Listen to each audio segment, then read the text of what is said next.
Get your feather fluffing fingers fluttering.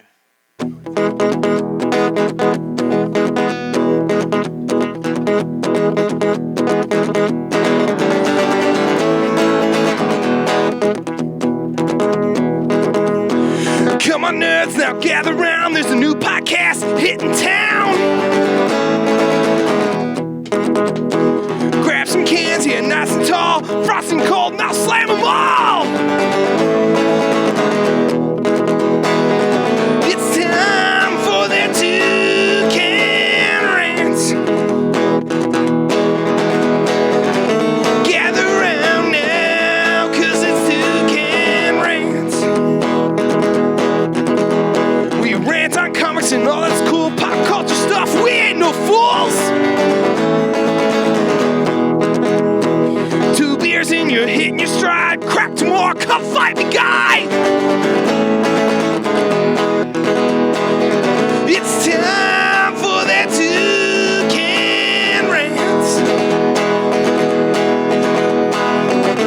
Gather round now, cause it's two can rants.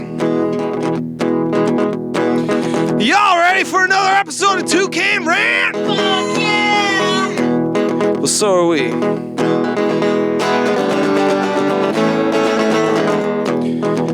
So crack your tall cans, feather fluffers. Oh yeah, motherfuckers.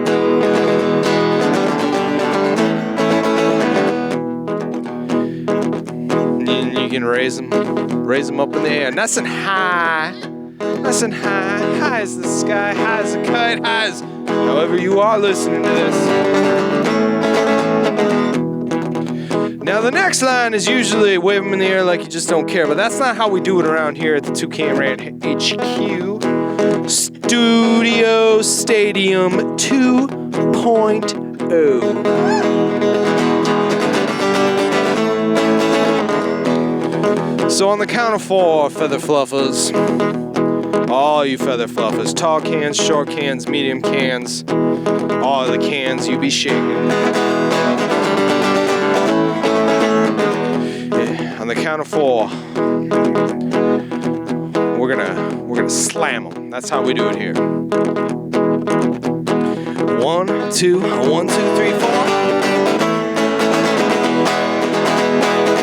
It's time for that two can rants.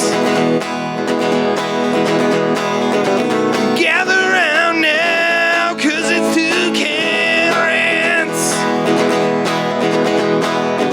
It's time for that two can rants. Gather round now, cause it's two can rants. It's time for that two can rants. Gather round now, cause it's two can rants.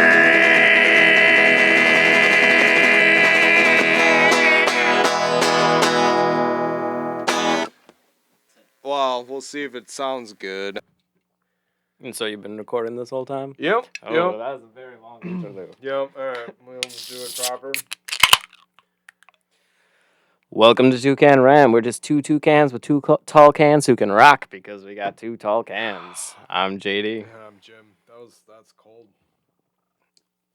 It's not a bush latte either, for anybody who gets that reference. Did you keep these outside in the snow? No, they were rolling around in the back of my trunk as I was speeding around Sheboygan today, driving like a maniac because I was maybe had a little bit of road rage, and when you're not allowed to swear in front of your kid, you kind of drive crazy. And then he yells at you for that. Dad, it's 35 here. Yeah, I see the sign. You know, you're going 45. Yup, I know, Kai. What happened? In the backseat, though? Oh, yeah, he pays attention. Huh. And then, you know, sometimes I like to take a corner a little faster, and then he's like all jostling around getting mad because I wasted a Pokeball because he slipped his finger on the screen or whatever. I messed him up in his game. He's A little bit of a stickler. Is that the only reason he's yelling at you at speed? Because they have that speed sensor. If you're going too fast, you can't do it. No, Or he there's reads the signs like oh speed limit 35. He's like, "Dad, speed limit says 35. You're doing 45." And he does it because I'm driving behind people doing 30 in a 45, yelling at them, it's 45 here. Why are we doing 30? Again, can't swear because me and him are trying not to say naughty words because apparently get he in got trouble? out in kickball and said, "Aw, shit." And every time it happens, Steph says, "I thought you were working on not swearing." Yep, I know. I'm aware. Oh, did I tell you the one day too? A kid in his gym class says, "I'm thinking of a naughty word." Kai yells "fuck" at the top of his lungs. Was he right? I don't know. Because if he was right, it doesn't matter. I mean, the kid antagonized him. I don't know. Kids nowadays, they hear that stuff everywhere. You can turn on Netflix and, some of that stuff, they make it seem like a family thing, and then all of a sudden they're dropping F-bombs. Yeah, it's Music, unless you listen to the radio all the time. Maybe I'm a bad parent. I mean, I don't know. you're just indoctrinating him early. Yeah. It's a weird thing. I don't get why swear words are so prevalent in our culture. Like you said, they're in our music, they're in our movies, they're in our Books. television shows, books, comics, some of them. Uh, Adults use them all the time, but then we're like, hey, little kid, don't say that. That's a bad word. You're Right. not allowed to say that, but we're allowed to say it whenever we want to. And the fact that the comics would even, use the word and censor it. Why would you do that? Because we get a cool word called growlix. I get that. You can maybe use Growlix for other stuff, but it doesn't make sense to me to put that in there because then you are automatically imagining whatever the swear word is. So you are almost, and I guarantee you, if I sat down with Kai and said, "All right, we're gonna read the Swamp Thing comic," and then the Growlix show up, "What word is that, Dad?"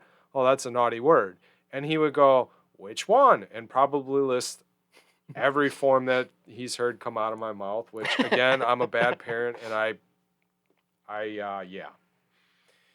So No, I just think we have a weird perspective, or a weird societal taboo on it.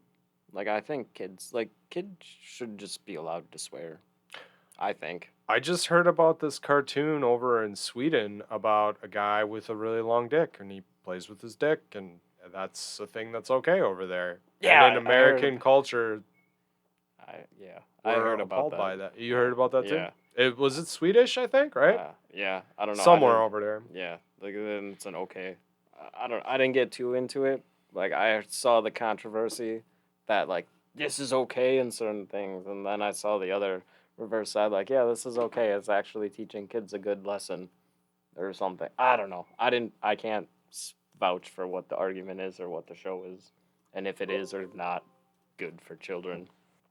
But I think kids should be able to swear. Because actually, because saying fuck you to somebody doesn't actually hurt as bad as if you were able to craft a very potent, well articulated point about why they should go fuck themselves. I.e., a sick burn. Yeah, no, not even a sick burn, like one of those soul crushing sentences that makes them reflect on their life and makes them stop being an asshole. They're like, oh, wow, yeah, sorry about that. Every day that Kai tells me that I'm gonna die. Yeah, like that. That's a little bit worse than fuck off. Hey, Dad, guess what? You're gonna honestly, die. if Kai turned around and said, "Fuck you, Dad," I would take that over. You're gonna die someday, Dad. Yes, I am, Kai. Thank you for Wait, reminding me of my mortality. Is he plotting already?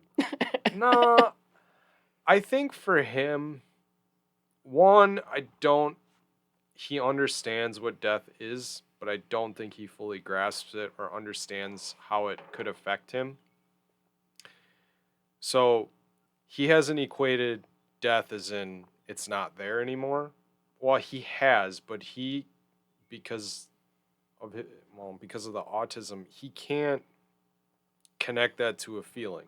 So if tomorrow I took away all his Pokemon stuff and Pokemon didn't exist anymore, that kid would be devastated because it's directly affecting him in a way that he's emotionally connected and bonded to. Not that he's not emotionally connected and bonded with me, Mhm. but I don't think it's fully hit him yet what that Means. means.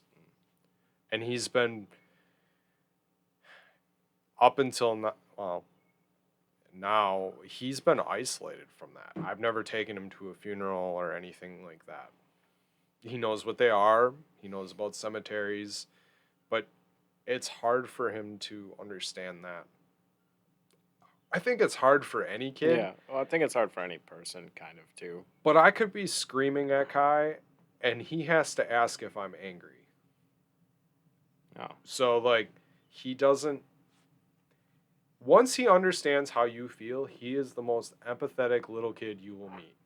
But he can't figure out from verbal cues, visual cues, how you're feeling. That's a big part of his therapy in school is trying to understand how others feel.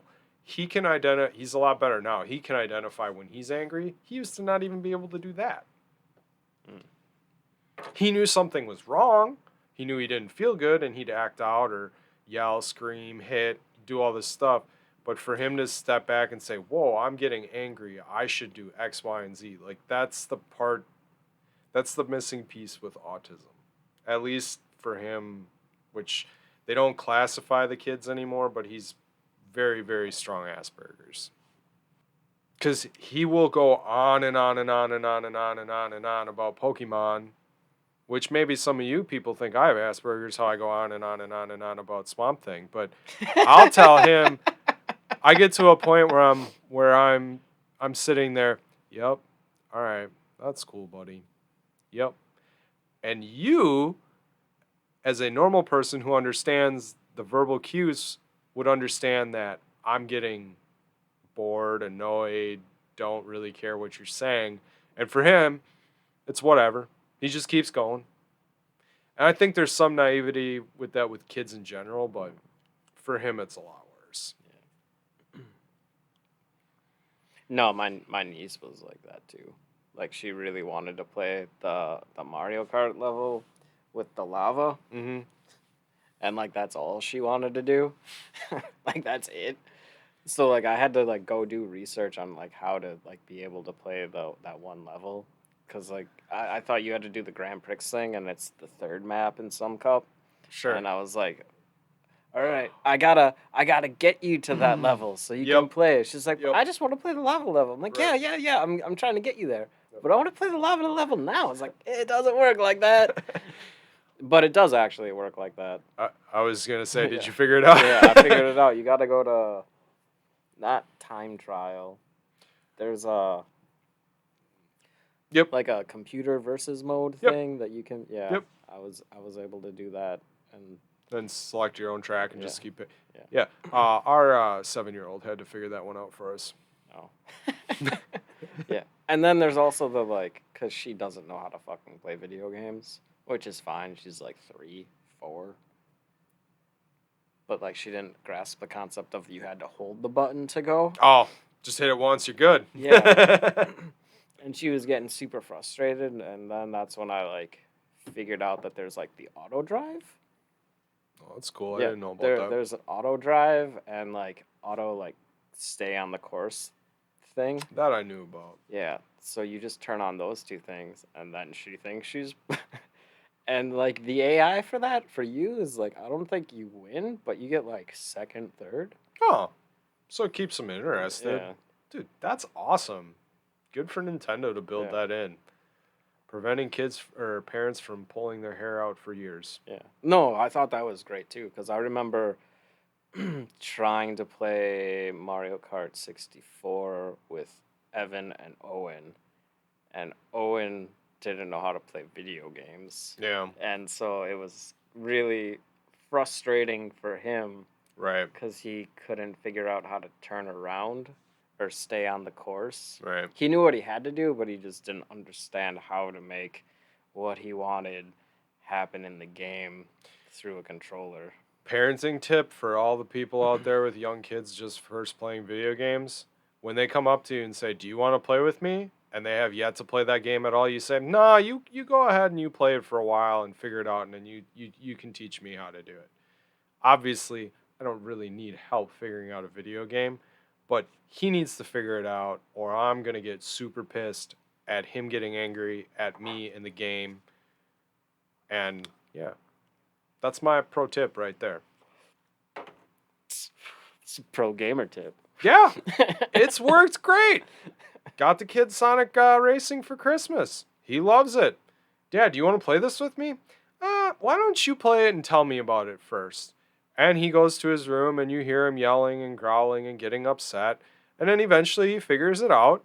And then he comes and tells me all the stuff he figures out, which I had already read about online, just in case he's It was trying to necessary smash to- the TV again. Christ.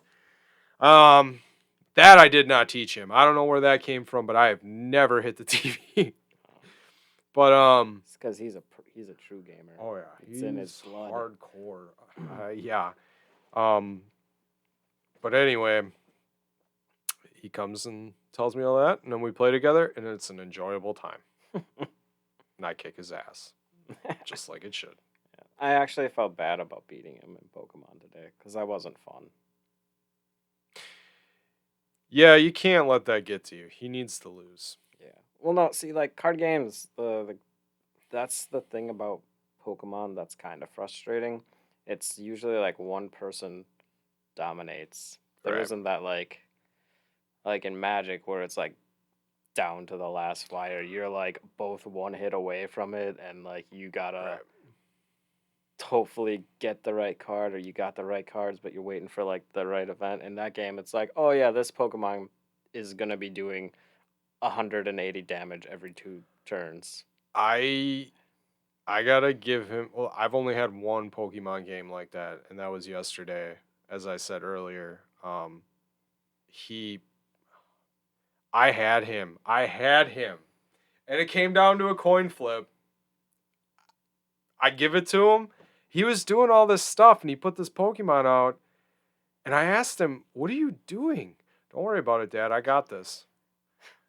All right, and and then all of a sudden he's like, "I play Pokemon, whatever the one where he can switch your Pokemon, the Pokemon Ray Gun or whatever." Mm-hmm. And I just stared at the ceiling and thought, he got me. He's gonna get me. And of course, flips heads, and he's super pumped, but we both were down to our last prize cards. We had fully stocked benches. Like, if there was more prize cards, we could have kept going. He had maybe 8 or 9 cards left in his deck. I had maybe 15 or 20 left in mine.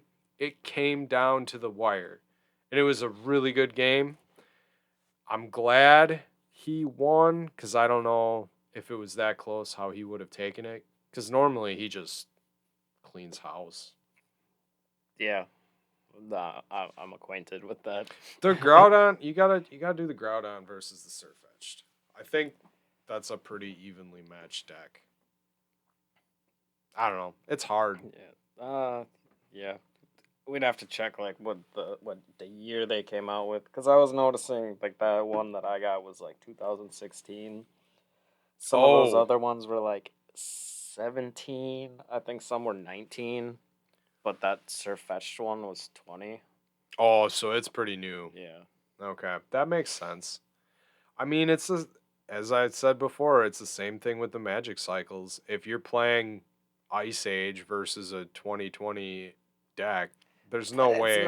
It's not. It shouldn't be. This is 4 years, Right. as opposed to Ice Age, and like now is So 15. So- I get the underlying thing. You were closer with like Innistrad versus right. whatever. But think about it this way too. So Magic used to be you could play a lot of different sets, and they didn't do like this block thing that they're doing now. Mhm. That's marketing, and that's come along within the past like 10 years probably. Yeah. I would maybe longer, but then Pokemon, I don't think did that in the beginning. And then they clearly made the decision that they were going to model it in that block thing so that when you go to tournaments, these are the cards you can use and these are the cards you can't, which makes sense why they would make sets very different and very advantageous or disadvantageous to different things, right? Yeah. I actually Sell haven't. more cards. That's all Yeah. they care about. They don't care about how much fun you're having. No, they do. I mean, to the extent of they want to sell more Well, cards, yeah. the So they root got. of all of it is we need to sell more product. If they had the same cards and kept the game mechanics the same and didn't up the ante or made it so that you could play an OG original Pokemon deck and still win in 2020, they wouldn't sell any more cards. What's the point? Yeah. Well, no. I think at the top level they want to make all the money, but I think the people designing it want it to be fun. No, I agree. And I think even at the top, some of the people like want to make sure the game is enjoyable over profits. Okay. I don't I think that. I I think some think of the people at the top. I don't know about the uh, investors. I think the investors just care about the money. I think they want a game that people enjoy, but underlying that is then they're successful, right? Right. But Which means they make money. yeah, but foremost they have to make a good game that's fun to play, or else they don't make profits. I mean, if they just wanted to make a good game that was fun to play, they'd give you the stuff for free Yeah. or cheaper at cost versus a profit. Mm, I guess. Yeah. It's kind of like some of the apps. Audacity. That's a it's a freeware thing. It was developed by people who wanted to let other people record stuff. I was They reading don't. about it. It was kind of interesting. Um, just some of the ways that those freeware things come up. I'm like, side note, a little bit worried about what was that WPS Oh yeah. office. Why? It's a Chinese thing. I don't know if they're gonna spy on me. Oh, I didn't know that. Yeah, it's a Chinese developed thing. It's the ripoff of Microsoft, which makes sense because it's a literal ripoff of Microsoft Office. Probably because they can't get that over there. I got it anyway, but I figure I Oh, don't have anything that great or exciting unless they hack in and steal my credit cards and stuff. I guess Are I you never. listening to me right now? I didn't. I didn't look into that. I just knew I needed a word processor, and I don't like Microsoft's business model anymore. Like I have a key for it. I don't know what it is anymore, but I don't think that works. And I don't want to fucking. I just need Word. I don't need all the other things Right, that come with it. But you can't get just Word. right, And then they're like, "Oh, but you can maybe like get this thing for like a monthly subscription." right, Like motherfuckers, I just want to pay one time to get this, and I don't want to pay a stupid amount to get all these other things bundled with it. Just right. give me a word processor. Yeah, I don't Or you blame can you. or you can use it, but you have to be online the whole time. Right. That I do like the WPS for that. I don't know. I'm gonna use it. I just It's good to side know. note. I don't know. I don't think anything's gonna happen, but I'm overly paranoid. Mm, rightfully so. I mean that Especially could segue into the no, Department of no, I was Truth. that was what I was gonna say. Right. But then you cut the segue by like making it the seg. Yeah, sorry. Yeah, I like to point out the segues. yeah. Some people can't identify the segue. Well, the segue is just supposed to be that fluid cut from one conversation to another. I thought the Segway was the two-wheeled thing that the guy drove off the cliff. Mm. But That's why you need a mixing board. no trigger board. Trigger board. What? Yeah, because we got a mixing board. Yeah, Or, or you need to get the drum set. You need to get the one thing and the hat. yeah. That sounds like a great thing to bring into my house with a 7-year-old. Yeah. I'm gonna get some noise canceling headphones with that too. I mean, you could help. That would help him get rid of some of his stress and his anger. Probably. Hey, Probably. Kai, go beat on the whatever it's called. I don't know anything about drums. The snare and the hi-hat. Yeah, there we go. Or a crash cymbal, ride cymbal, whatever. Yeah. I mean, he could be making some pretty dope rhythms. Yeah, could. I'm not a great drum teacher. I barely understand the drums myself, even though I play percussion in band. But that was just like one instrument. That's all they let me play because I sucked at everything else. And it was only the I triangle. played I played probably 4 or 5 different things. But yes, I was relegated to the triangle quite often. They gave me the whip part in that Christmas song. And the band director was really worried I was going to fuck it up. Had multiple conversations with me about, don't look at the music, just look at me, I'll point. Well, but I can read the music. No, no, just look at me. Okay? We cannot mess this up. I'm giving it to you because I trust you. Then why are we having this conversation, dude? You trusted me. I didn't fuck it up, by the way. This is my senior recital. I wasn't gonna let that fuck up. Or my senior band recital, I guess that was my last band. Well, not my last band concert, but one of them. Last Christmas concert. That's why I hate Christmas music. Play all that fucking Christmas music. I just hate Christmas music on the principle that it starts too early and it's not that good of music, but everybody loves it and plays it all the time, and it's always the same songs. I mean, Christmas in Neverland and Christmas Time in the 909 are good. Mm. Speaking of which, what'd you think of the Sublime comic? Did you check that out? I looked at it and then I stopped looking at it because I was thinking to myself, do I really need to spend more money? Because I do want to kind of get it. It sounds cool. It looks cool. I like the art. It looks kind of old school. There weren't Yeah. any panels though. No, it was just I only saw the cover. Right. I don't know if there was more. I wasn't on a Wi-Fi, so it was loading slowly.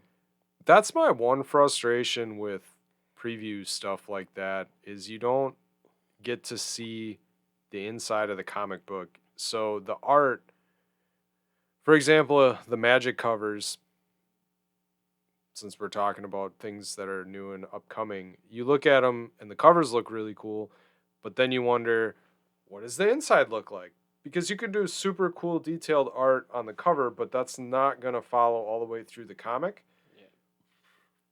But But I was then assuming. sometimes it kind of does. Well, I was thinking that the interior of the comic was gonna look like like that first cover that they had on there, not one of the alt ones.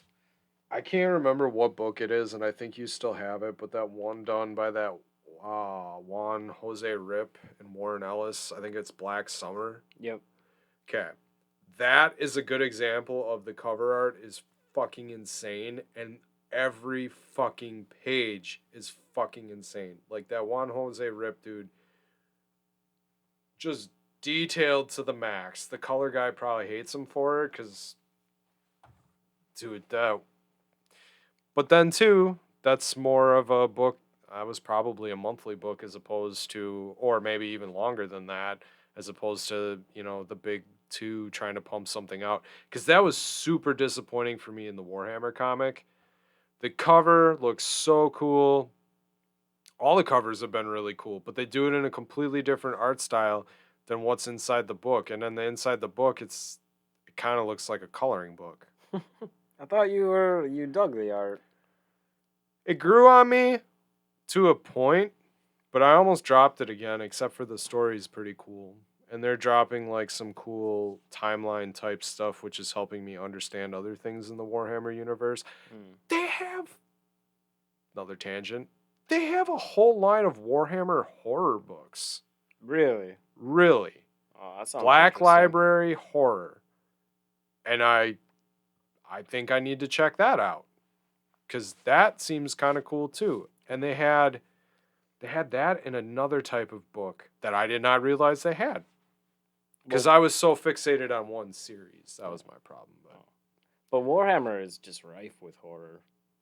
Yeah, yeah. Just like Yeah. the different variations of armies that you could get. The art, Yeah, I mean, like you got the chaos demons. Like right? right there screams The horror. chaos warp, like all that shit. Yeah, And the reptile, the Tyranids. Tyranids. Yep. See, that's well in the comic they're fighting the chaos, and it's so cool. But part of me also wonders what they could do if they made that, I don't know, an indie book where they or put a better artist on it. I don't know what the problem is, but up the art game a little bit. No, that's what like. I'm saying I still don't get why Games Workshop hasn't invested into that whole thing, because they could make a killing off of it. Or movies and TV shows. Yeah, that's what I said. And then they start making Yeah, one, and I you're know, like, I oh, know, that I sounds know. like a bad idea. Yeah. Well, for one, Games Workshop has a history of like going into something and fucking it up pretty bad. So I was trying to be cautiously optimistic. Also, once you start getting into the TV stuff, sometimes that shit gets fucked up. It doesn't translate well, or it doesn't look good, or it's overly done, or not done enough. And I don't know. Sometimes the things I treasure the most, I don't want them to fuck with. Star Wars is a good example. Yeah, well, You got 4, 5, and 6. What more do you need? You can even argue 1, 2, and 3 to me. I do not understand the shit that they're putting out now. But then The Mandalorian, which I still haven't finished. I'm sorry. I haven't really watched a lot of TV. Pretty good. yeah, well, you just gotta respect the source material and put people on it who actually care Right. about it So, and don't want to just make money. right. And that's why I'm saying I was being cautiously optimistic about the movies and TV shows. But I could imagine there are epic battles. Even if you don't look at like the epic battles, those books are graphic as all fucking hell. Like you could just do about like one squad in this legion of armies. Like it's just such epic battles. It really could lend itself to something cool like that. But Yeah. I I just think it needs to be done by the right people who understand it.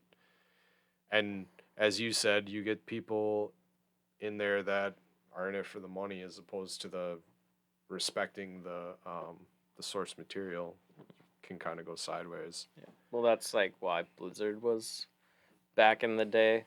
Like their games were really good was because they were made by people who actually like loved it, as opposed to people like EA who are just concerned about making money.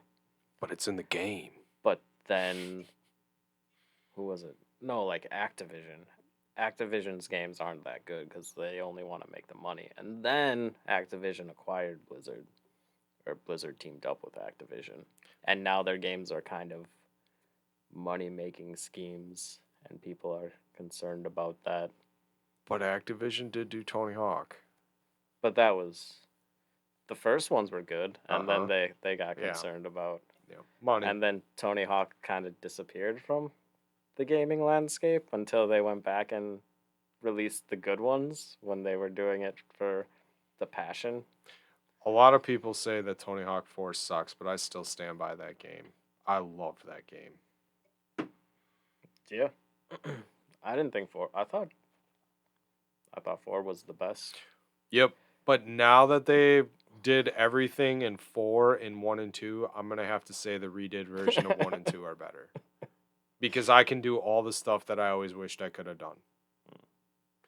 And when I first played them, I didn't know I could get to that point. But when you play 4 and you look back, even 3 did the manuals and the reverts already. But you look back, you know you want to do that in the warehouse. And now you can't. Anyway. The warehouse is like the best level. And It's when like- you played it on those old school systems, each level had its song. So you always started out with Goldfinger. I will never ever not hear that song and think of me rolling down that rolling in the warehouse. No matter Yeah. where I am, what I'm doing, I hear Superman and I go to Tony Hawk. It's Yeah. iconic. I agree. And really is the summation of a very fun childhood. Yeah. So So we segued into the Department of Truth, and and then then we we went we way. segued back out. But that's the fun of We 2K and we Rant. went off the cliff. That's the fun of the 2K and Rant. All right, so do we need to preface the? Oh yeah, we do need to preface this. Okay, Toucan Rants does not. Fuck, I had like this whole thing scripted up. We're gonna talk about conspiracy theories. We do not condone, endorse, nor believe or encourage anyone to follow the threads that this conversation will have. This is a purely fictitious book based off of fictitious theories. Yeah, I mean, this conversation is not representative of our views in any way. Oh, there you go. That's probably the better way to put it. Yeah, because this. It gets into some really close hitting current topics. Yeah, very, very touchy subjects for some people. And if anything, if you just look at the book for what it is, adds more confusion to all of it. Yeah, it really does. But but speaking on like how terrifying the current climate has been, it gets even worse because it gets closer hitting to home. So like where we're working in Kentucky is the Baird building is right above the Breonna Taylor Memorial site. Like it's in that courtyard. So when all that first occurred,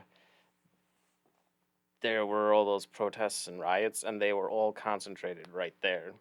So now there is like in the emergency things where like there's the earthquakes, fires, whatever. There's also like civil unrest now labeled as one of the things on there, and like what to do in those situations. So the people that were working there actually couldn't work there for a while because of that going on. Like Baird's like, no, you are not sending you guys into work. It's not safe for you. Like they had to. There's like a bunch of one-way streets around that thing, and the one guy when he was leaving because of those protests had to go like the opposite way, like on the sidewalk in a work van to like get out. Yeah. But anyways, cutting to Thursday, a few days ago, after the inauguration went out, we get into work at like 5 o'clock in the morning, right? One of the guys, like we park underground in this little parking construct. The other guy has to park across the street in like a outside parking lot. As he was driving around the building, because it's all one ways, he saw four guys, all dressed in black, walking around with AR-15s. And there's a police station there, but they weren't like dressed in like SWAT stuff.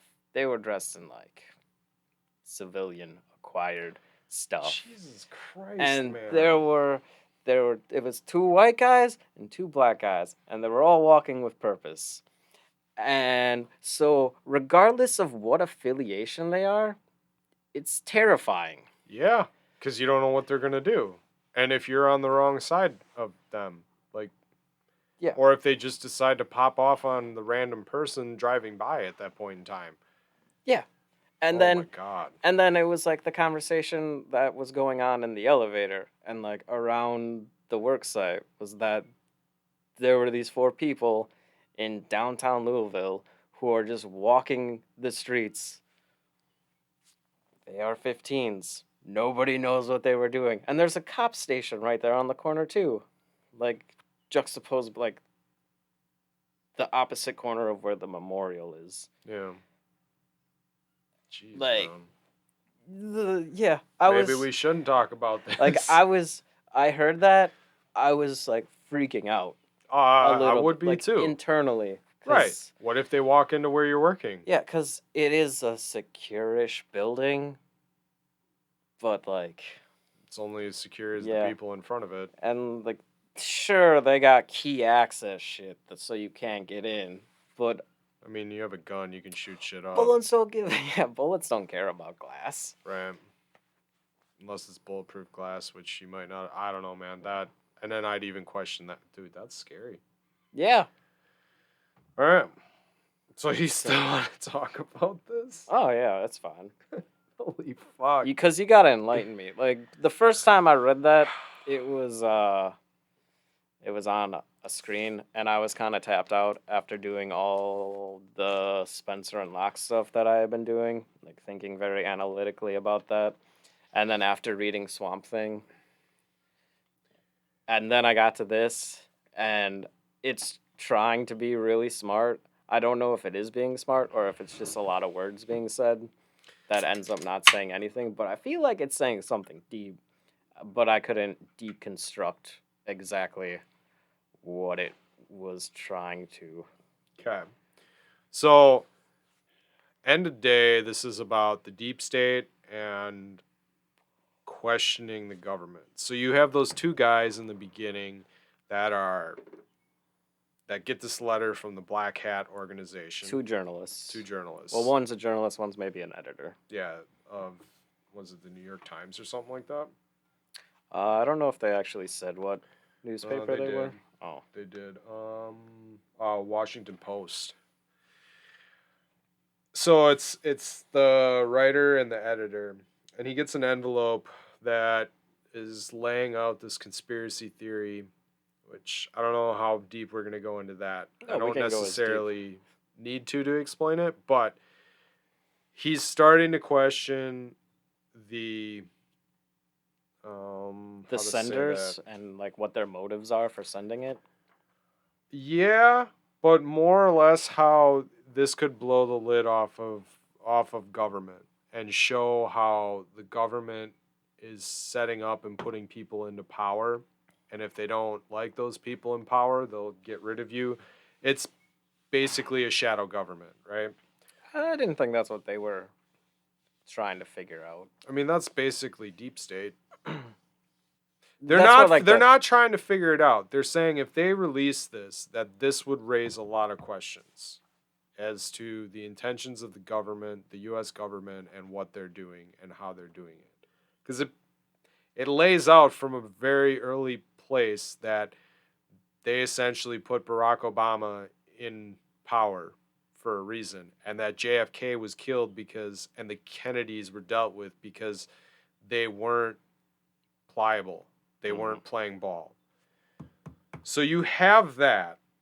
And then they get this from the Black Hat, which we know from previous issues is the organization working against the Department of Truth. It's kind of like their enemy. And so the Starman and the Lady in Red, you got that they were separate agencies or separate forces. They weren't affiliated with Black Hat. That was the takeaway I got, kind of, that they were separate players. That's not how I took it. Okay, I think so they're all affiliated. the lady in red is part of Black Hat, I think. And if you skipping ahead a little bit, Lee gets really pissed at Cole because Cole's just focusing on one aspect, and Lee's like, you don't understand. You need to look at this from a very high level because it all fits in together. It's all interconnected, which is Cole's having a hard time understanding that. The reason this gets so fucking confusing in my mind is Lee's spinning it as Black Hat is trying to expose the Department of Truth, and that's wrong. But if you read it and you listen to Lee, there's the story, and then he drops in like, we did this or we did that. And you start to question, is Lee talking hypothetically, or is Lee saying, no, we fucking did that shit. We did that shit and we're hiding it so that we can keep people in line. If everyone believes in the conspiracy, it becomes truth, right? Mm-hmm. That's the core of the Department of Truth. They're trying to prevent that. But what they don't say in there is that the US government isn't actually doing that. And I think that's why at the end when they ask, we just want to know if you're with the good guys, and Cole says, I don't know, and shoots the two He says fuckers. no. He says I think so. I think While so. he's crying. Right. Sorry. I think so. That Lee's fucking with him. And there's I wish I could find the spots, cuz there's a point in the comic where the conversation, they're all talking about the deep state, the fact that Kennedy was shot because he wouldn't play ball. Way back, they already were educating Barack Hussein Obama, and the Muslims. He wasn't actually from Hawaii, and that the election was bought. That if Obama could be president, then Hillary was next, and the Clintons. And I mean, they even mentioned what's his nuts, the dude that shot or that hung himself, Epstein. Epstein. There's a point where he's talking like Black Hat is attacking them. In the beginning, he makes it sound like they're wrongfully accusing them of doing that, but there's not an admission of guilt, but there's a questioning of Lee kind of alluding to the fact that nah, we did that, but we can't let them know because then they'll find out about us. And then his trade off is we can save all these people from like the Starman and these things that the flat Earth and those types of things that don't really exist. But Yeah, in order to do that, we have to keep this really big fucking secret behind closed doors, which I think is why Cole is starting to question if he's on the right side or not. Well, yeah, because he explains like what the basic simple thing is. I don't know what page it is. It's after it's after the big two. It's after that, the big splash page, where it's the sixth panel, second one on the bottom. That the big secret is that the government has been lying about everything for 60 years. That our history is fiction. So I don't know if if he's saying that is the truth that they're trying to protect. Like, what is the connotation? Like, if the inverse is possible, like that's what they want everybody to believe, that the government has been lying. So is the inverse true, that the government hasn't been lying about everything? It gets like I couldn't figure out all the deeper connotations that they were having in that conversation, because it seemed like both sides, Right. especially since they're like, we don't believe in conspiracy theories. These conspiracy theories aren't real, but that's the conspiracy theory that is supposed to be the basic Right. lie. But is that a conspiracy theory? And if that's not a conspiracy theory, then Right. and then I just find it kind of weird, like if Tinian is like trying to support some of these things or like contradict it, So and which ones he does believe and which ones he does not believe, because he believes in aliens to some degree. right. So I really the six panel thing where you're like the government has been lying about everything. He asked what does it want people to believe?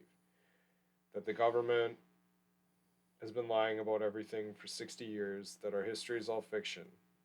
And then or that's what Cole says, and then he asks, and who wrote that fiction? And he says the Black Hat is trying to expose the existence of the Department of Truth. And then like further on, when he tells him that we're gonna let him in the room and you're gonna shoot him, he goes, son, you know how dangerous this knowledge can be? Imagine trying to do our job when the general public's belief in the organization starts shaping what we do. I've been in a situation like that before. It gets ugly fast. We're much better off not existing. Which kind of started to make me believe that they are hiding something. Yeah, but the fuck are they trying to hide? And there was that thing about the 60 years, how uh we're all trying to like the talking about the great American story is built on conspiracy theories, and we're trying to view everything that happens in the last 60 years through that lens. But a lot of these like our country was founded on a conspiracy pretty much. Like anytime any individual group of people are going conversely to what the ruling government has imposed and they're doing it in secret and trying to find ways to overthrow the government, that's the basis of a conspiracy. Right. I don't know. Fuck. Now I gotta reread it again. Yeah. Well, no, I read it twice and I was trying to like think about it while you were on the phone and I still couldn't actually parse together everything that I thought was needed. I give him some props though for talking about current stuff and not like skating over it. I give him props for that. I also give him props. Like I said, I don't remember what it was that really led me to believe like they're hiding. I mean, he says that that stuff isn't true, but there's obviously a reason for them not wanting to be found out, right? Because then they do start questioning things and they do understand that they are manipulating the people. Like that's the that's the line you they're trying to walk, right? Maybe that's more of it. Yeah. Because even if it is all bullshit, once they find out that they've been manipulated into not believing that, then you've been manipulated, and now you're gonna start questioning what else you've been manipulated through, and then, like he says, flat Earths and pedophile rings. Mm-hmm. I don't know. I'm really impressed with the depth of it, and I know I'm really big on conversation comics. That's Yeah, kind of my thing. that's all this was. I love that. I really enjoyed it and the air of mystery about it, and I feel like he gives you enough to chomp on. And it, I mean, I know I said last week or a couple weeks ago I couldn't remember, but it's very satisfying. Um, all in all, and number five is going to be on its way next week, so I'm glad I brushed up on it. Oh, is that next week? All right. Yeah, I think it comes out next week. Fuck, I might have to get another digital edition. Right. Uh, No, this book's a trip, man. It is really nice how he weaves in like some of the current conspiracy theories with some of the long-standing conspiracy theories and mhm. really starts tying them all together. And again, this is nothing we believe in, but it would be kind of scary if people started like kind of putting all that stuff together. Well, Maybe it's already been done. well, no, I don't that's go down that far down that hole that. before. But no, that's where it like gets weird with what Trump has propagated through his followers, I guess, or like, cause he's been speaking like pretty blatant lies about stuff and has riled up people to an extreme over falsehoods that can be easily disproven. But they Right. view him as the Messiah. Like, literally, there are Right. people who think that he is the one who's going to save us from Right. everything.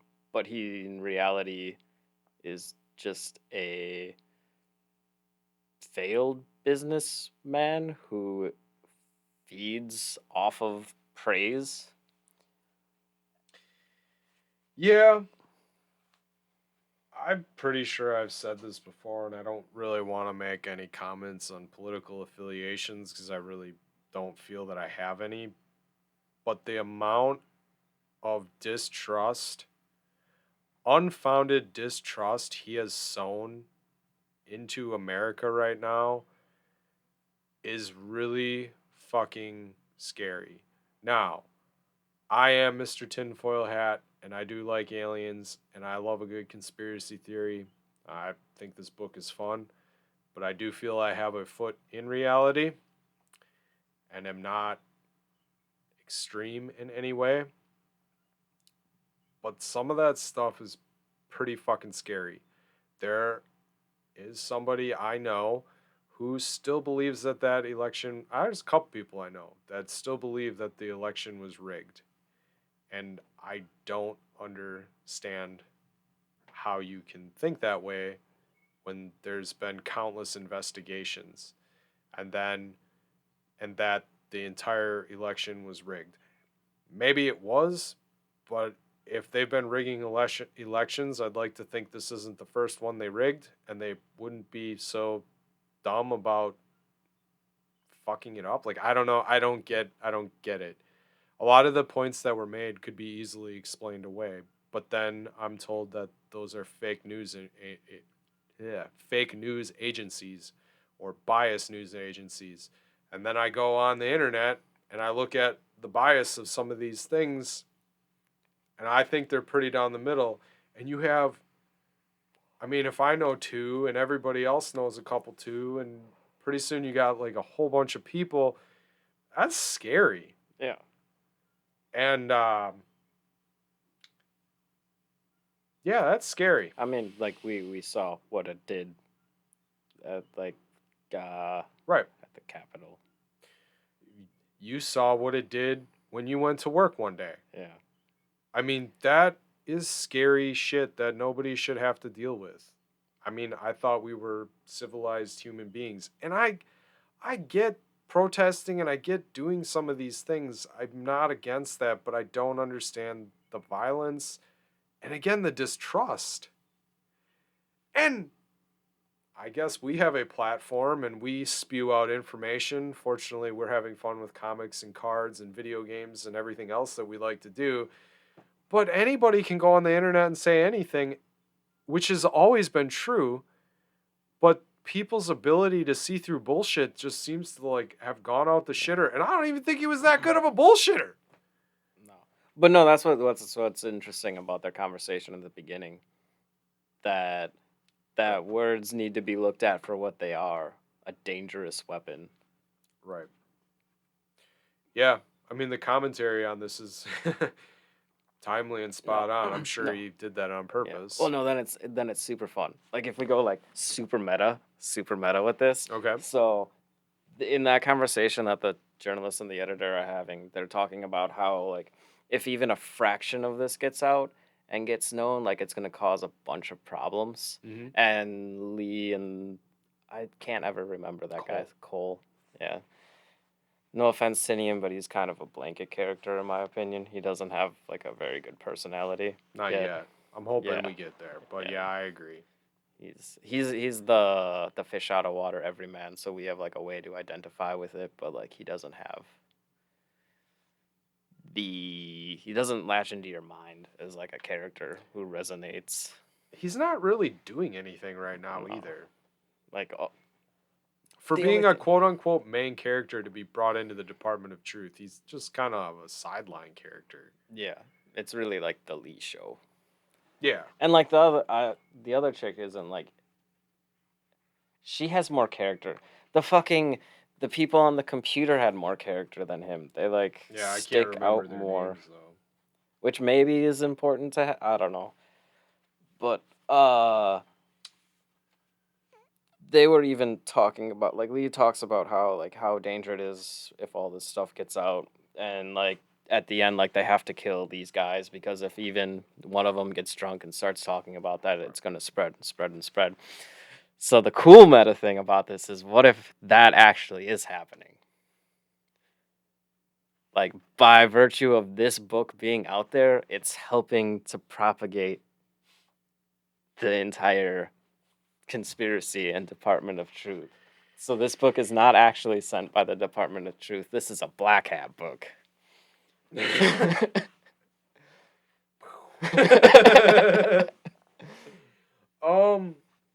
And I did like in that conversation where he's like, you gotta kill these guys, Cole. I don't exist.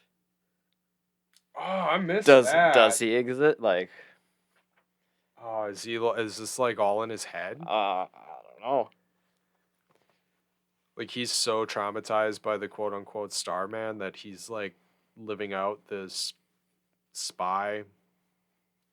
I don't want to call it a fantasy nightmare in his head. I think it's delusion or hallucination. I really do feel like Lee's manipulating him though. Like there's something more to that. Like that maybe it's the idea of conspiracies are all fine and good, but trying to look beyond them in a more rational. I don't know what I'm trying to say.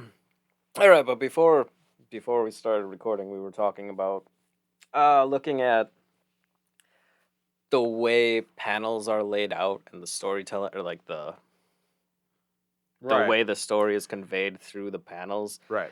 This is a prime example of that, and I love it so much. Anytime those two guys are talking, that's through the lens of one of thousands of drones that are in there. So it's a constantly shifting perspective, and all of those conversations are happening in real time. But by virtue of a comic, you always have to have like a panel to show it. Mm-hmm. And this is just seamlessly shifting from one drone to the next drone to the next drone while the entire conversation is happening. And then you have like entire 2-page splashes that are just like those two guys talking, but it's never like one static spread. It's a bunch of different panels that flow seamlessly in like you are watching a feed. But then when you pan back, like you don't know it instantaneously until you get to that third page or fourth page where Lee is standing in front of all the TV monitors seeing it, and then you actually understand why that was laid out the way it was. Dude, I'm telling you too. We need to buy 2 more copies and lay them out on the table, because these apparently all go together. So you have this as the first one, and then you buy another one, and you leave it open to this page, and then you buy another one, and then you leave Oh it yeah, open you to can this you can page. oh, I get what you're saying. Yeah. Yeah. I can see that too laid out now, just the way the shit's cut off at the Dude, that would ends. be fucking baller. Then that even adds deeper to like Yeah, the and you can layout see thing. like this picture here. Yeah, Is correlates to that. Yeah. Okay, well, if you find a couple more copies, I'd pay you for them too. Pay you back for them. I just want to do it. I just want to like lay it all out. I saw Tinian tweeted about it, but he didn't show a picture of it. And I was like, well, way to be a dick tease. Like, come on, man. No, I pre-ordered my copy last week. You telling me this now? Yeah, shit. That makes that even better, because then Yeah. then those 4 pages are just one panel Yeah. with a bunch of other panels in it. Well, and I Like, kind of wanted to see too, like how it flowed, because you're kind of going across. And I also tried to read it as it was written here, but also to read it all the way across. did that work? It didn't make sense, no. But Yeah, because that kind of feels like you would have to, like, it's laid out to be looked at separate pages. well, I was thinking maybe you got one interpretation reading it one way, but maybe there's something else that could be interpreted if you read it a different way, which would probably be a crazy mind fuck. But I mean, shit. If Tinian did do that, that is insane. Yeah, we can look. Maybe it has something.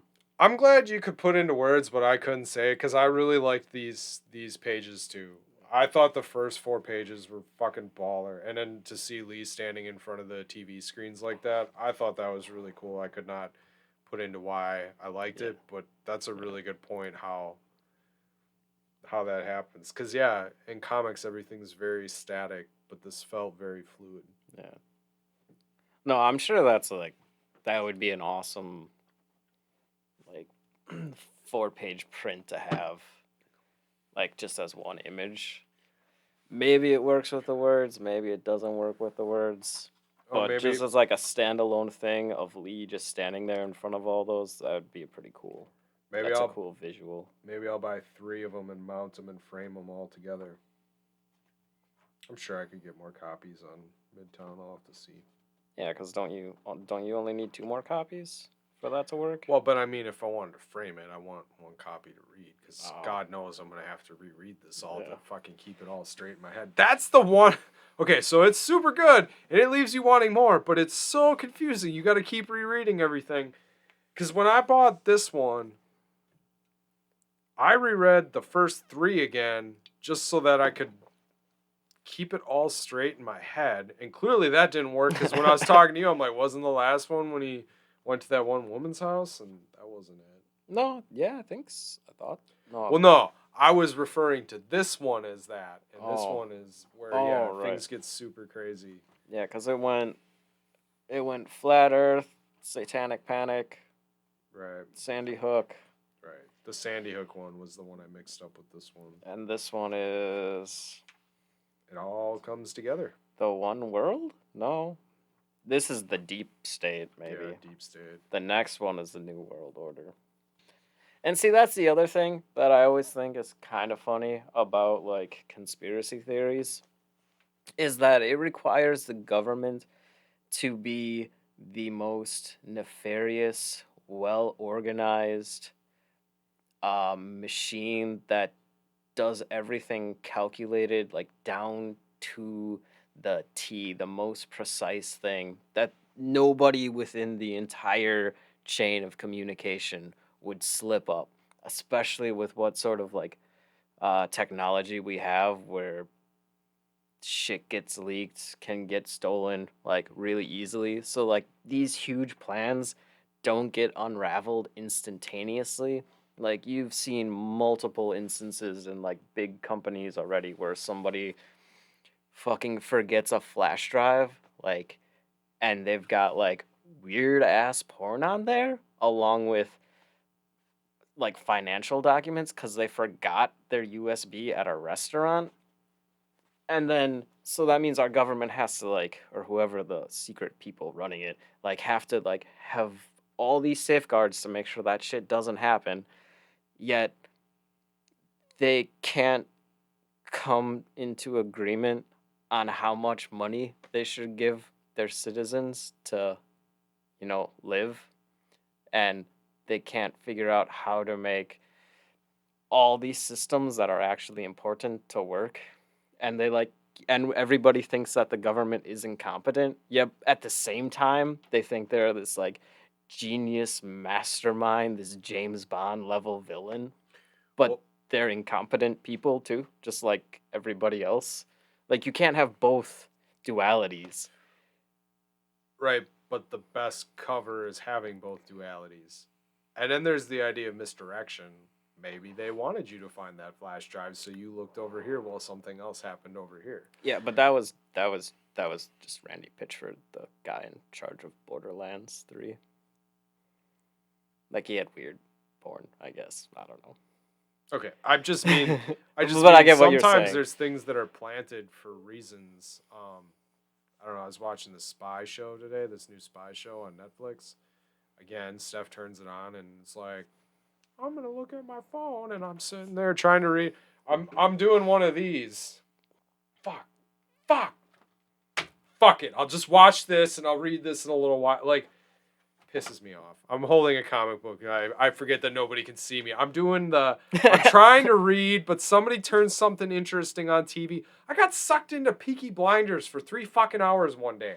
She turns it on as something for us to watch together, and then she goes on her phone, and I'm sitting there. This is great. Why didn't we watch this before? I'm pretty sure I've turned this on. Are you watching this? No. Then ask me what's going on. I mean, there's a simple solution. Put your phone down and watch. I haven't watched it since, but she left for work and I still sat there and watched it for another 2 hours. Well, Fuck! I don't even know what Peaky Blinders is. It's, like the English mob, I think. In the time right after World War One. And the Irish, what was that?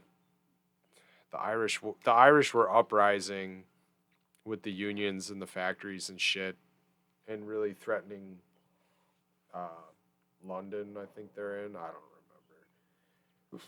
It's a mob show. Okay. I like mob shows, so fictional. I haven't watched it. Probably I'll never finish it. But the first couple episodes were good. They're long episodes. No. It's on the BBC. Just like Mandalorian. Where are you in Mandalorian? You're season 2, right? Yeah. You made it to season 2. Yeah, I did make it to season 2. You saw the ice spiders? No.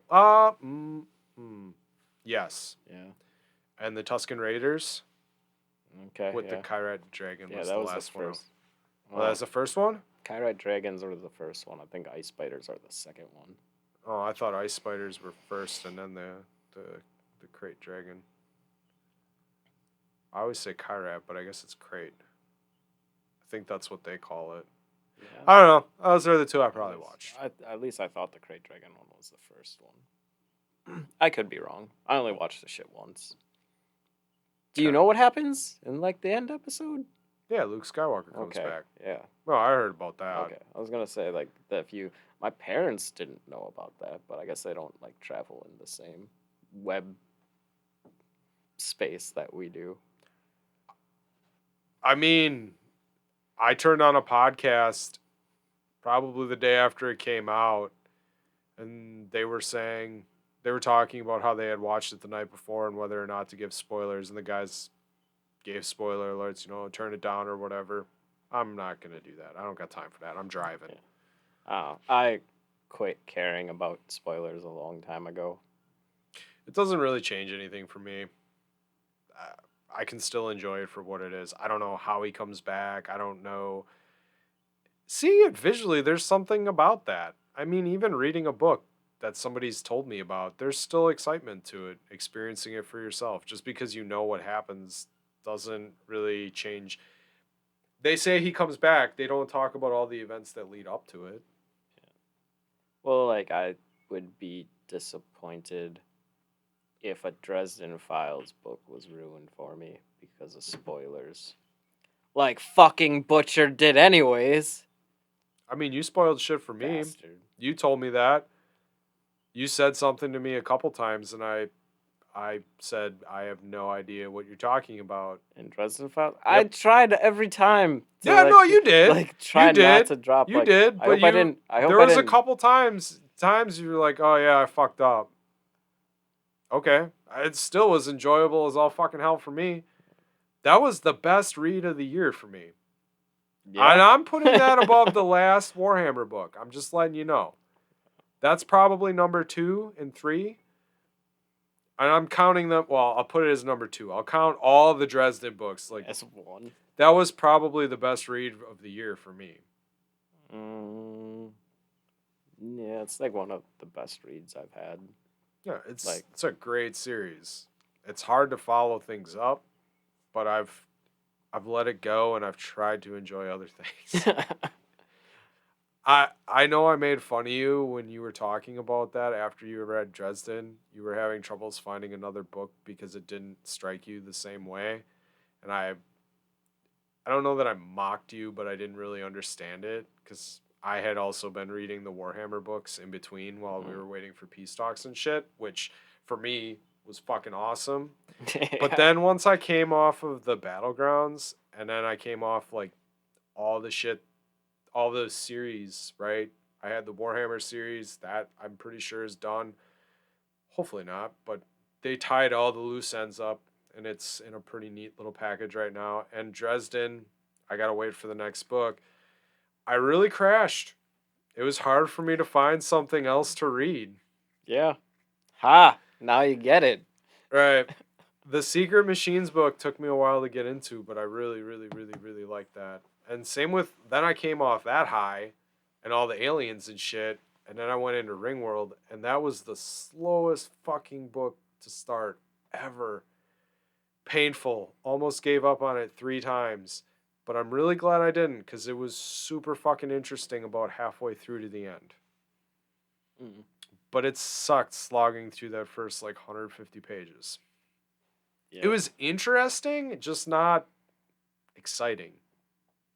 Yeah. I don't know. Because those are like the climax, the 2 books before the end of the Warhammer thing and Dresden, like those had been building up for a very long time. And then like you get dropped into the beginning of a story and it's like, Yeah, there's that. There's also just the writing style. I spent the better part of a year with Butcher and his writing style, right? And you come to expect the cliches and the jokes and the smart ass and the all that stuff. You really are living with the character, like I said, for I mean, it took me a while. It was at least 6 months. yeah. And I was pounding books out, you know. Oh, it wouldn't be 6 months. It took me a couple weeks, I guess, to pound some of them out. But And then I ended up waiting No, till you Battleground came up. But for reading 17, 17 novels and 2 short story books, like it is 17 novels? I'm pretty sure that's the Okay, number. then yeah, I was pounding them out like one every week or 2 weeks, week and a half, week and a half, and I really tried to keep pace with you so I could get ready because I think I started around March or April, Yeah. and then August was Peace Talks, and I missed out on that. But then when I finished everything before Battlegrounds because Yeah. I was all ready for Battlegrounds. I was worried it wasn't going to deliver on time because I was so ready for it. And then you ended up reading more of it than I did.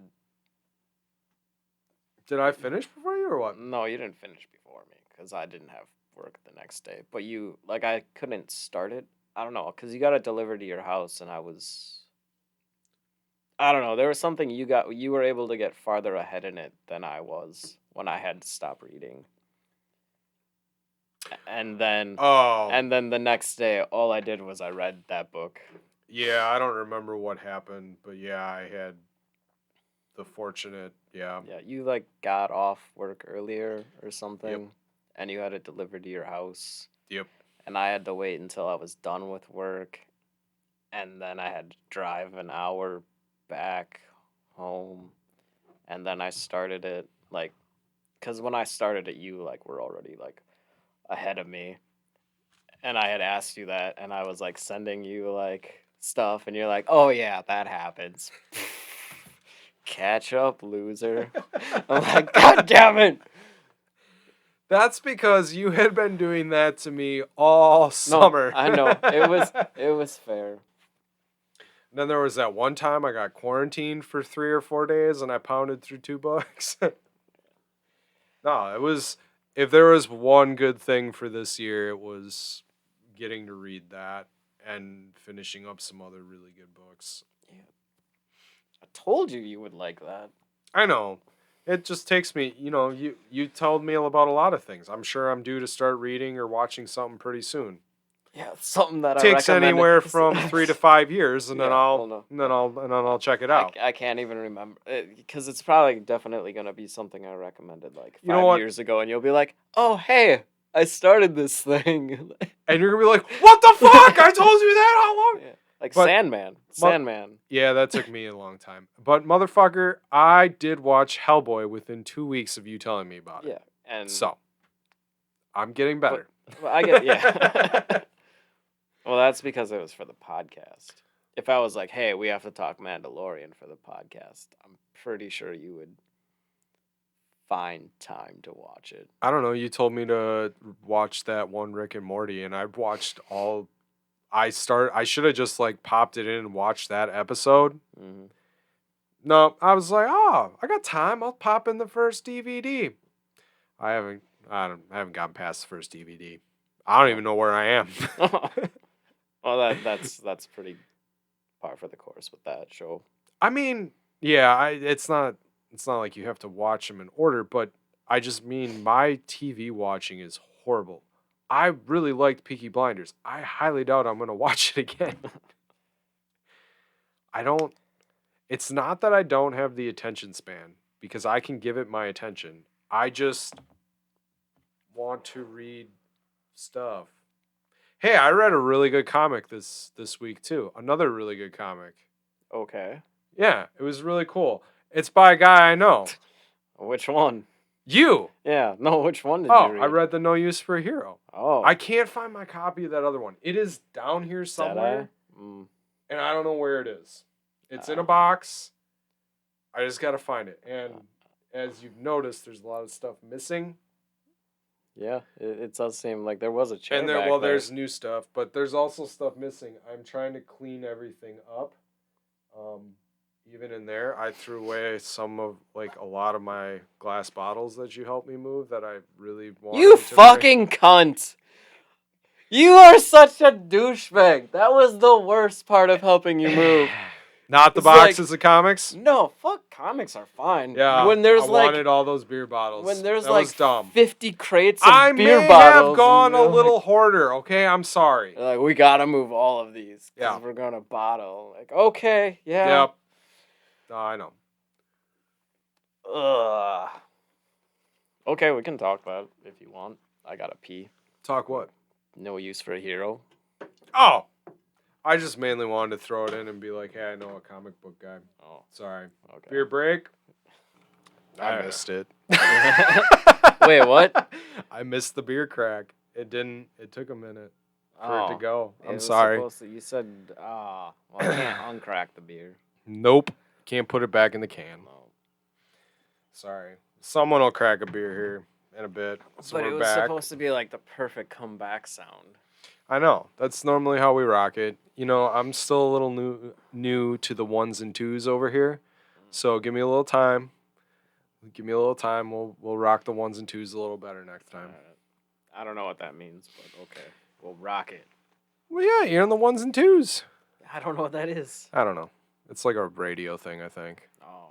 I feel like I'm You're the radio pirate connoisseur. radio over here. Mm. Taking over the airwaves. So we're back.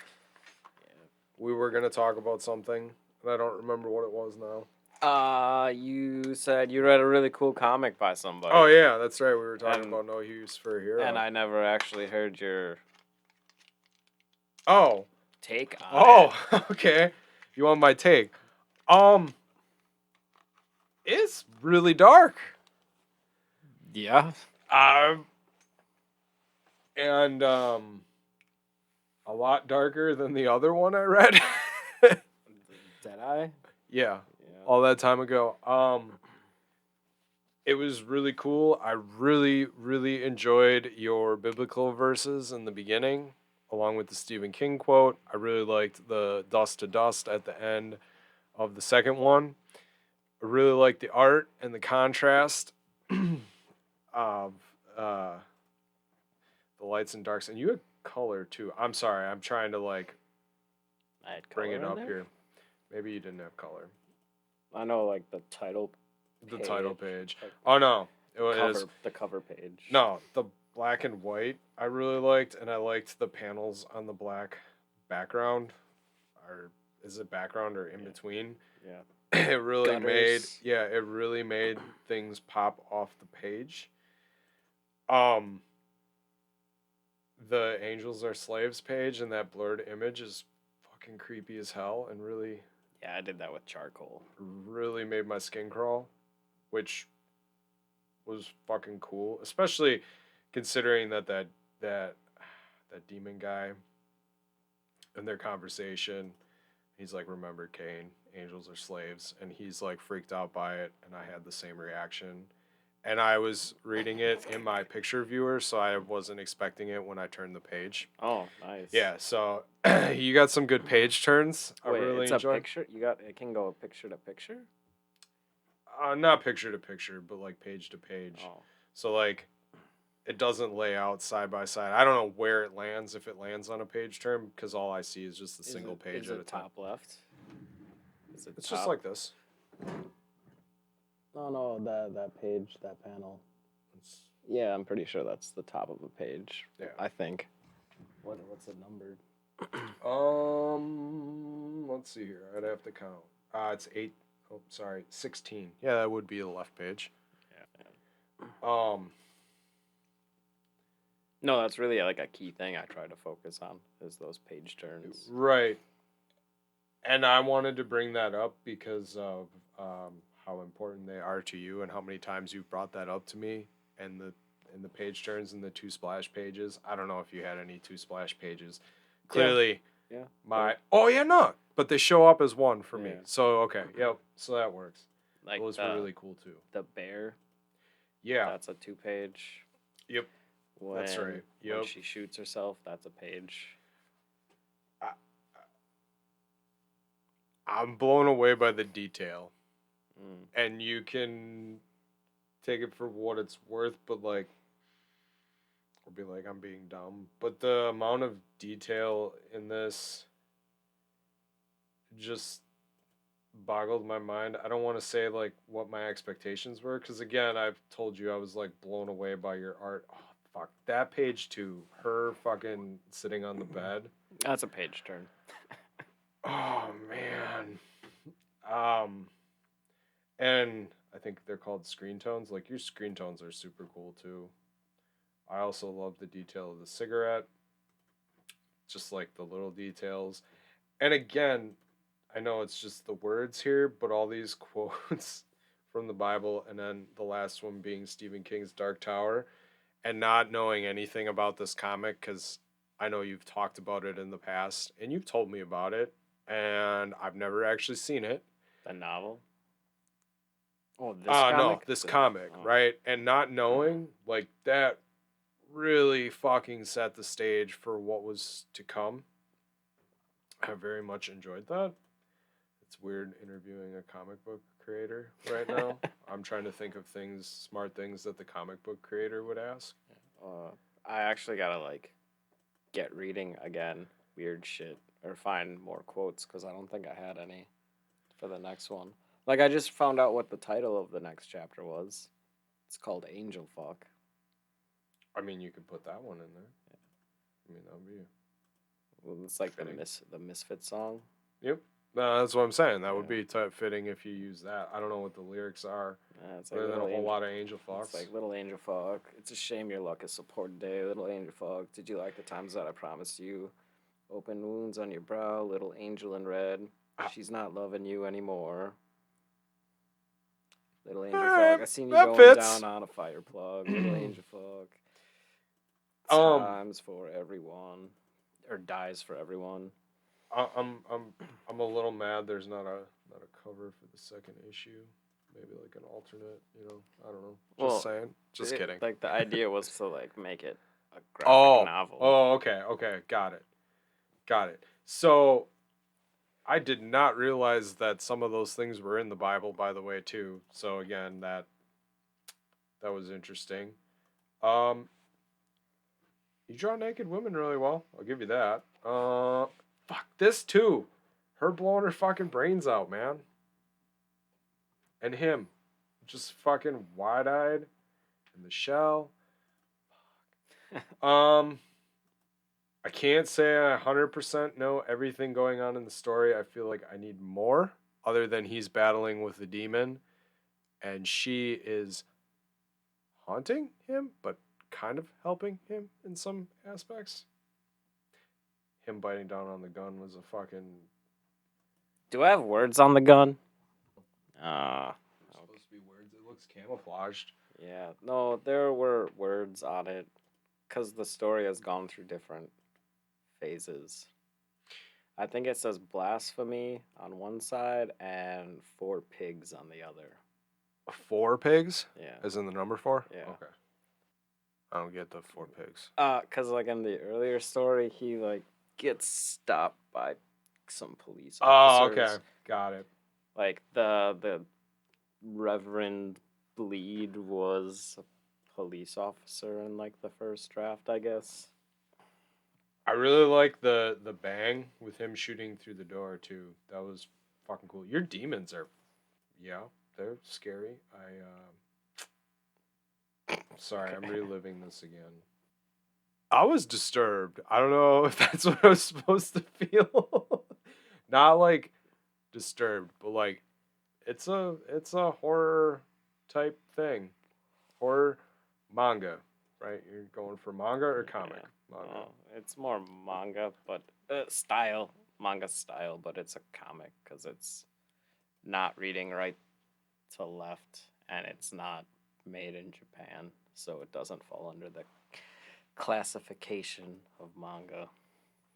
I like the variety of your panel layouts, the transitions, the whole demon thing. I can't believe I never sent that to you. No, it's really good though. I want to read it again. I didn't read it deep dive because I didn't think you actually would want to talk about it. I thought you'd be like, yeah, okay, that's the thing I did. Well, no, So I apologize. I just never. I thought you read it, but if you said you never read it, First time I saw it, and I know you sent it to me like a few weeks ago. Took me a while. And then the other day I was sitting there. I was like, oh, I'm gonna crack this open and see what it looks like. Because again, I've been impressed by your art. Your My shitty art. if this is shitty art, I don't know what to say, man. Like, because this is really fucking good. No, like the other stuff, the old comic stuff. I don't know. I just think you really refined stuff. I also think you, excuse me, putting things digitally and being able to do some of the things that would be extremely time consuming and be able to speed your process along to come out with a product like this is polished. My opinion. I Yeah, could see this sitting on a comic book rack. there are some inconsistencies with faces. Fuck, that bear's cool. I really like Mr. Longnose. Yeah, actually, when you first see him, that's like one of my favorite panels. I don't know At that why. top, or when you see him riding in on the bear. No, the first. Cause like I also like the background there too, but like No, like yeah, that right that. there is like one of my favorite panels for some reason. Yeah, I looked at that page for quite some time. I don't know, man. I just wanted to say that I was really impressed with it, and I really liked it, and it looks extremely polished and well done. Very professional looking.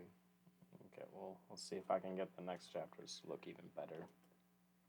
I mean, I'm not gonna argue with that. If you're gonna make them better, I'm cool with that. But these are really fucking good, dude. This here, I think you need some more contrast there. It's hard to see the outline unless that's what you're going for. Maybe my contrast is fucked up on my computer.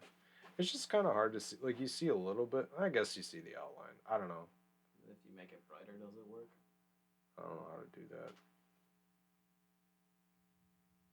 Oh, look at you. Oh, F7 and F6. Yeah. No, that's better. All right. Oh, you gotta hold Alt to do it. Yeah. No, I get that. It's good to know. All right, you're good. Lots of contrast there. I'm good. Well, no, Sorry. I fucked up. No, it is an issue like that one Pokemon one. Like for it to actually pop properly, that's your brightness has to be up really high. Yeah, you're talking about the one where they're Ghostbusters. Yeah. Yeah. It looked really good on my phone though, because I was looking at them on my phone. It looked very well done on. And if you want to see this stuff, you can check me out on DeviantArt. My username is Break Your Strings. Your is YER, and then everything else is spelled the same. Yeah, it does really look good when it's all bright like that. I'm glad you changed my brightness. This is probably gonna improve my life in general. Having brighter screen. Well, I mean, sometimes it goes bright and then it dims out when you sit on something for a while. You know how computers do computer shit, and I just never think to look at those top keys. There's fast keys for mute and song volume up, all that stuff. I just never look up there. And there's a setting in there that turns on night mode. Yeah, that I did So- by accident one day. Nightlight. And then it turns weird colors. Yes, it turns to warmer colors. Right. Oh, turn it off. Nightlight off. Thank you. Man. But I was thinking of making an Instagram page. I'm posting shit there too. You should. Maybe we should have an Instagram page. I don't know what I post. I could post my alien again. Yeah. Well, like, if you had like your own separate Instagram page, you could post like your Warhammer shit. Yeah. Or we could make it all just one unified. Can Rant. I mean, I don't have any problems having a separate Instagram page. I just don't know who wants to see my stuff. Lots of people like looking at Warhammer models. No, I know. I post my stuff sometimes on that group that I'm on. Sometimes I get some likes and some comments. No comments. Mainly just likes. I don't know. That's why you post. I know I don't get any gratification from it though. I'm just like, oh, okay. I don't know why. Wow, you seem pretty perturbed about not getting retweeted or likes. Well, yeah, I'm trying to grow a brand here, man. I'm not trying to be like a paint for money person because I don't think I could have the patience to do that like a commission painter. I don't want to do that. So I just do that for fun. It's more fun to see like people's reactions in person than it is to get a like on Facebook for me. I guess that just doesn't do anything for me. But I'm trying to get people to listen to Can Rant. So for all the weird Inception people out there that are going back and being like, "What the fuck are you talking about? We're listening to Toucan Rant." There was a time no one listened to Toucan Rant except for us and like one or two other people. But we'll make it grow. And that's only because we taped them to chairs. So Force them to listen. They had to listen. They had nowhere else to go. I mean, Kai was listening while I was editing, and he was like, "Dad, turn that down. Dad, I am trying to watch YouTube, Dad." Thanks, buddy. Be I'm like, just trying to. this shit's gonna be on YouTube. Yeah, I don't know how that would translate to him, but yeah. Anyway, so yeah, that was another comic I read this week. I also decided I'm done with Batman for a while. Oh, it took a weird turn. I mean, now him and what's his name, Ghostmaker. Yeah.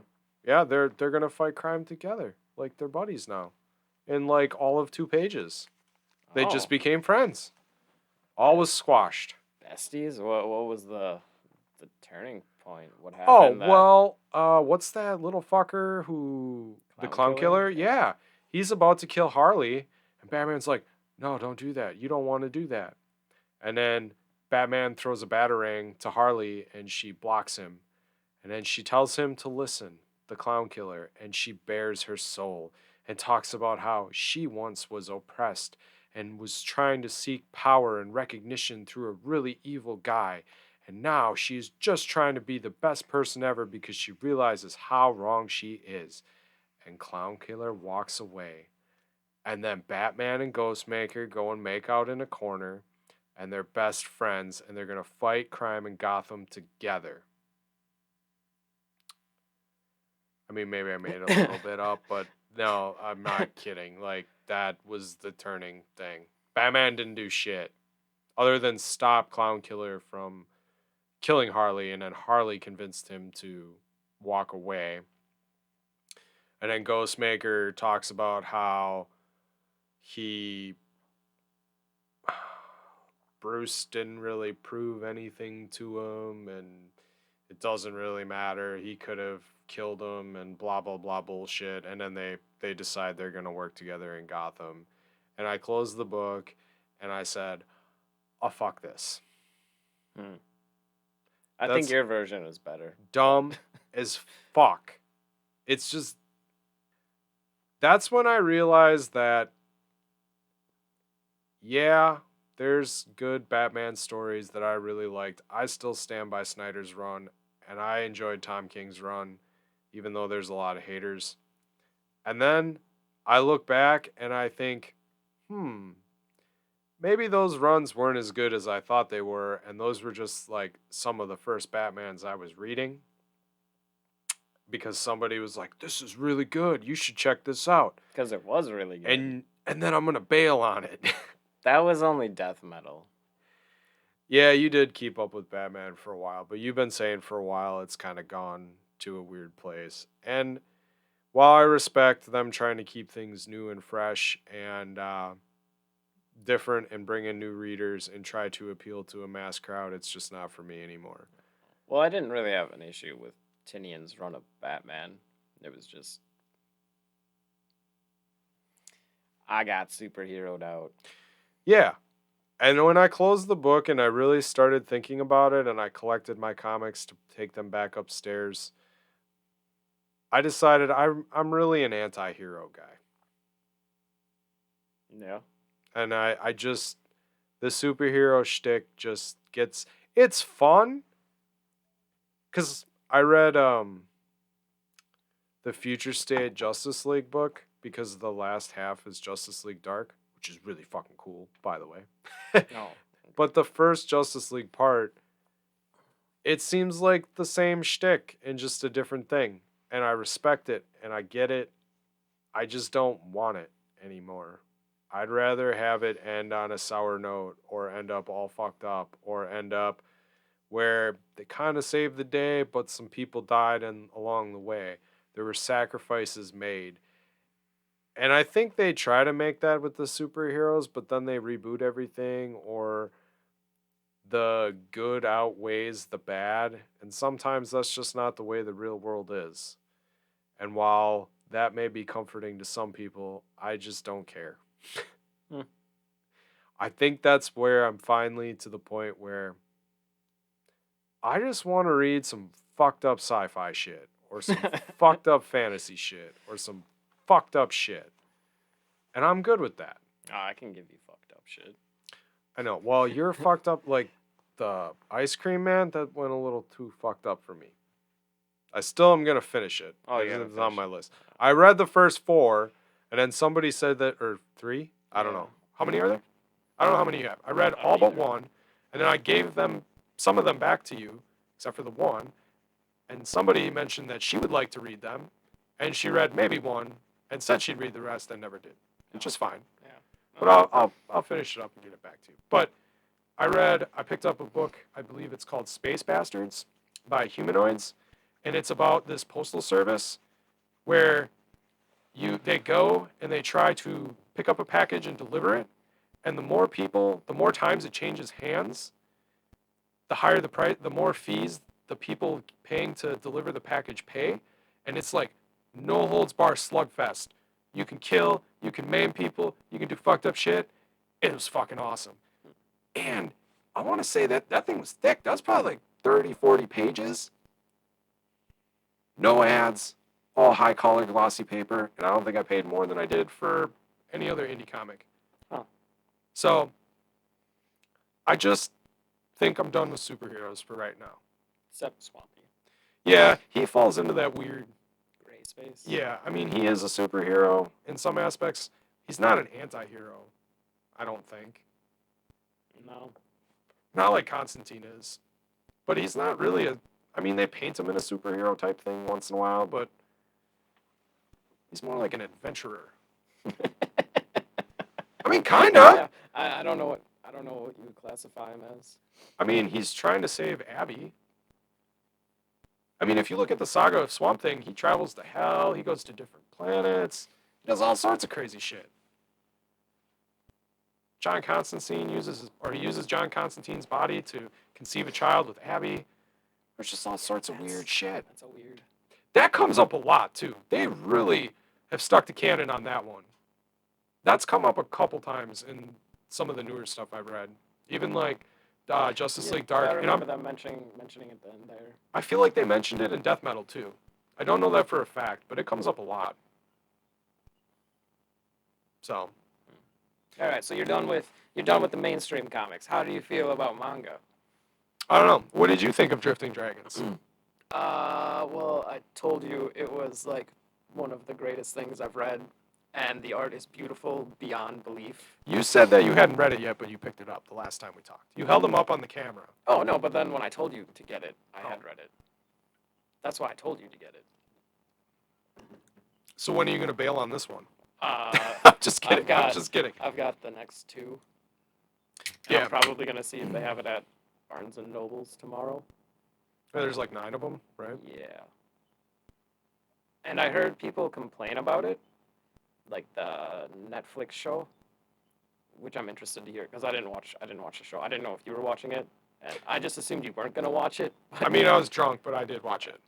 But like from what I saw of the animation, they like get the essence of it or the gist of it, but not the soul of it. Like the characters look the same, but they don't have the feel that the manga does. Because I don't think the shading. So that's what I really like. The shading style is really, really, really detailed and intricate, and I don't think you can animate that the same way. Like all the weird shadow lines that they put on, like all the You know. like the background stuff. Yeah. and I don't think they can do the same with like the dragons, like the sketchy lines like on the in the first issue on like the tentacles as it's grabbing the ship. Like you can't translate those lines the same in an animation because it's got like a really refined sketchy-ish kind of feel to it with the shading. But like it feels like I can't remember what I saw that it reminds me of. Like I've been looking, but it like reminds me kind of like of like Miyazaki-ish.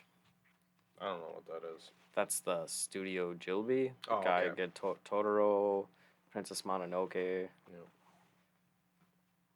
Nausicaa, and the Valley of Wind. It reminds me of that sort of stuff.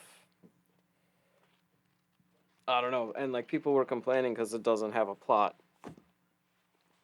and I don't think it is a plot-driven thing because there's like this theory that the like because I'm reading the guy who did JoJo's Bizarre Adventure. He wrote a book on like the practice and theory of manga, which is more like also just storytelling stuff, like that you would read in like books on like how to write characters and stuff. But he's like a big proponent. Like you have to, if you can define a character well enough, you can drop them into any situation, and that character will live up to what like their portfolio or their profile is. And like that's the most important thing to do first is to like figure out the character, like from their favorite food to their favorite song to their blood type to how they act, like what their nightmares are, the biggest fears, their moods, how they react to certain things, like all those things. And if you have that template, like a character sheet from like an RPG, like pen Mm-hmm. and paper, like you can just put them, you can put like them in any situation, and this is how they will react to that. And like some of the longest running, like Ner One Piece is on chapter 1002, I think next week. And like Luffy is a very defined character, and you can just drop him into any situation and you can keep the story going. But that also has a plot. The plot in this is just like they're draking. They're going and hunting dragons. And as long as you can have dragons, they can keep going. And it seems like there is like some sort of plot brewing in the background, but it maybe hasn't picked up yet. It's kind of like Samurai Champloo and Oh yeah. like Mandalorian. Like it's more like a bunch of separate instances that lead to an overall, Like a journey. yeah. Which like fits with the theory of this because they're just going and hunting dragons because they gotta make money and they gotta live. Then I like there are a bunch of characters that they bring up, but they're like kind of two dimensional at the beginning. Like the Jiro guy, who's their navigation expert. Like he shows up a bunch in like the earlier chapters. Like he's like a kind of important character, but he doesn't really do anything until you get to the chapter where they're flying through the storm, and you get his background, and then you're like, whoa, and then he becomes a real character. And the Takina, the girl, Taquito. yeah, Takita. She like is a character straight away. So is Mika, and so is Vanabelle and Gibbs. Mm. But they all like, unless you disagree with that. I disagree with Vanabelle. Oh, she like Unless, she saves him right at the beginning yeah, in the first issue. yeah. I mean, the air of mystery about her. Oh yeah, she's gotta be aloof. I mean, you know nothing about her. That's what I mean, she's kind of like Boba Fett in the sense like he's there, doesn't say anything, he's doing stuff, becomes pretty pivotal. I think there's something there. Just some of the conversations they had. Yeah, because there was nothing left for her on the ground, so she learned to fly. Right. So what did she lose on the ground? Right. I really dig it. Well, first I like dragons a lot, and I like the idea of hunting dragons. I mean, you can do that. Like fighting dragons is it's I kid. a Sorry. primordial thing, Yeah. and so then Hunting. Yeah. yeah. Well, no, dragons specifically. Yeah. I'm gonna go hunting, but Okay. yeah. And it's funny because I think that Taku Kuwabara, like what he really wanted to do was he wanted to make a cookbook. But he knew that there were too many cookbooks out there and none of them had like the pizzazz to like for him to make an impact on the culinary scene.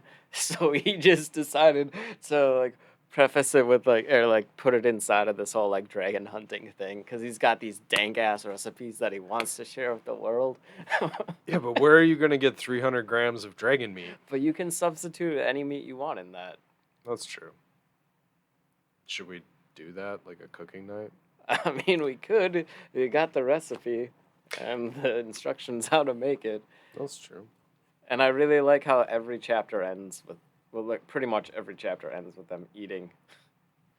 Yeah. That actually sounds pretty good, the Yeah. dragon tail sandwich. I'm not gonna lie, I wanted to tell you this sucked just to see your reaction. But you can't. Because almost everything I give you Oh no, I isn't gonna could. suck. I could. But I it wouldn't could. be I true. could say it sucked and lead you on for a while. Not that I'd have a lot of bad things to say about it.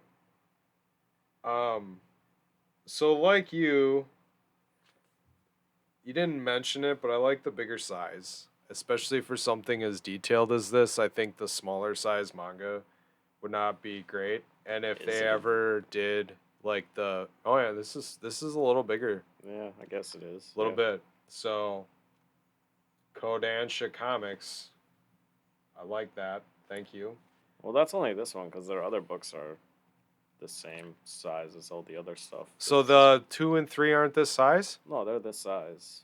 I'm saying the other books Oh, that Kodansha does. yeah, they're Yeah, and not. I'm saying thank you. Oh, yeah. I really like that, and especially something as detailed as this. Um, I really like. So one of my biggest complaints with you and manga is that I always think the story is super shallow and there's not much depth and it's about fighting and it's not very dialogue driven, which is something very important to me cuz I like dialogue. But like this book, I don't know if those people complaining it's about nothing read all of them or just this one. They were talking more about the Netflix anime. Okay, well I just want to focus on this right now. Yeah. So I thought this story, while it's very I guess about something very fictitious and I guess it could be nothing. It's about this, like you said, this draking crew. I thought the depth of characters, like right off the bat, within the first 3 pages, I Oh, already was very, very interested in this suicidal motherfucker going down to take out this dragon. Not to mention the dragons themselves were not what I was expecting when yeah. they were talking about I wanted to dragons. talk about. I want to talk about that too. Yeah. That was super, super fucking cool. I really, really enjoy the food aspect of this story and how they bring that in a non-invasive way, but to really food brings people together, Yeah. right? And I think Mika is bringing people together. I think he is cuz they make the comment like there's not a lot of draking ships around anymore. It's a dying thing. We're outcasts, that type of thing. And I think he brings these people together to go on these adventures and do these things. And food is very much like that as well. Also, really loved the recipes. Really liked the conversations happening while he's cooking. And he's very food driven, which, as you said, dragon hunting, but hunting in general is very primordial, as is eating. That's, you need to eat, right? Mm. So that connection there, I really, really enjoyed that. Um, what else did I want to say about this? The detail, the panels. I also thought that, unlike other manga, this is very dialogue driven and the interactions with the characters are very interesting. And because you have that buy in within the first couple pages, it's really cool. I get the Studio Ghibli Mhm. vibe. Maybe that's why I kind of uh, latched onto it because I really do enjoy that stuff. Kai and I both really liked My Neighbor Totoro. Yeah. Well, it's not like it's not the same. Like, No, it's there's a not. different like the way compared to like modern shonen stuff, like whatever the manga current art style is. Like this is more. It's an older style that got like freshened up for current age. Cause Yeah, I love it. like if you look at like Akira, it kind of has like the same Vibe. facial structure kind Okay. of thing going on. Oh yeah, yeah, I could see that. I really love the first. I know it's like just the first couple page thing in manga, but I really do like these color pictures. The pastel colors, the suits, like all of that. I really, I, I really love that the picture of the crew in the beginning. Yeah. Just the and the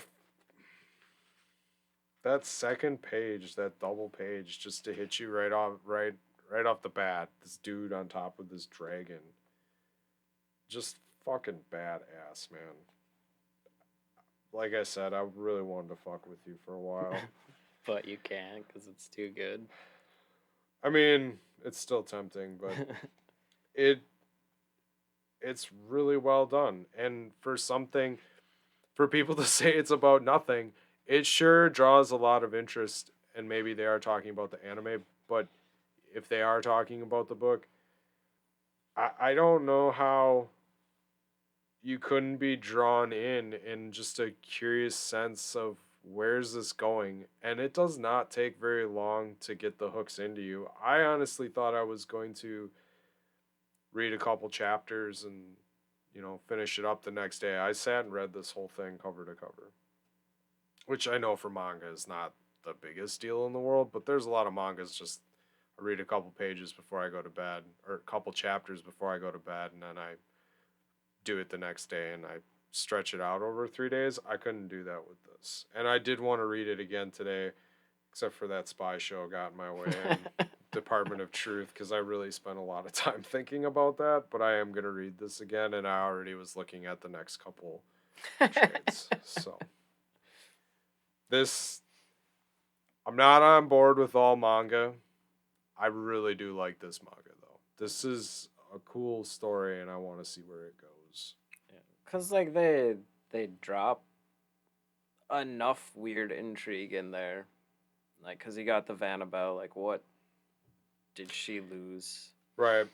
And then like it also like brings into question like why are all these other people doing this if it's a dying thing and they don't get respect? Like yeah, it's lucrative, but there's also the chance for death, and you haven't really done deep introspective dives into the characters besides Jiro really. I do have a problem with that character in that I have troubles with this with manga a lot is remembering the names of everybody, and I find myself having to go back and figure out who's who. Mika immediately, and Takeda, she's in it enough. I think the Jira character is definitely interesting at the end, and after that, then it clicked and it stuck in my head. But really, towards the beginning, I was Oh, like, "Who the fuck is this guy? Like, what the fuck are you doing?" And it was more annoyance at myself that I couldn't remember who's who and what's what in the beginning. which is, I don't know. I have troubles with that with manga. I don't want to say they all look the same and have that come off as like, oh, I see all people and they look the same. It's not that. It's just it's hard for me sometimes to differentiate who's who unless there's very very distinct features. I think of One Punch Man. I mean, dude's bald. It's pretty Yeah. clear Well, who's no, who. that's what you want. Like you want your main character to always be the most recognizable. Right. And I think Mika is that. Takeda also, the amount of interaction she has and how prominent she is in those first couple of chapters, I think helps a lot. Mhm. But the Vanabelle character, immediately I was like, who the fuck's this bitch? What the fuck's she doing up in here? And just that air of mystery really brings a lot of intrigue to it. Dude, it's a fucking solid book.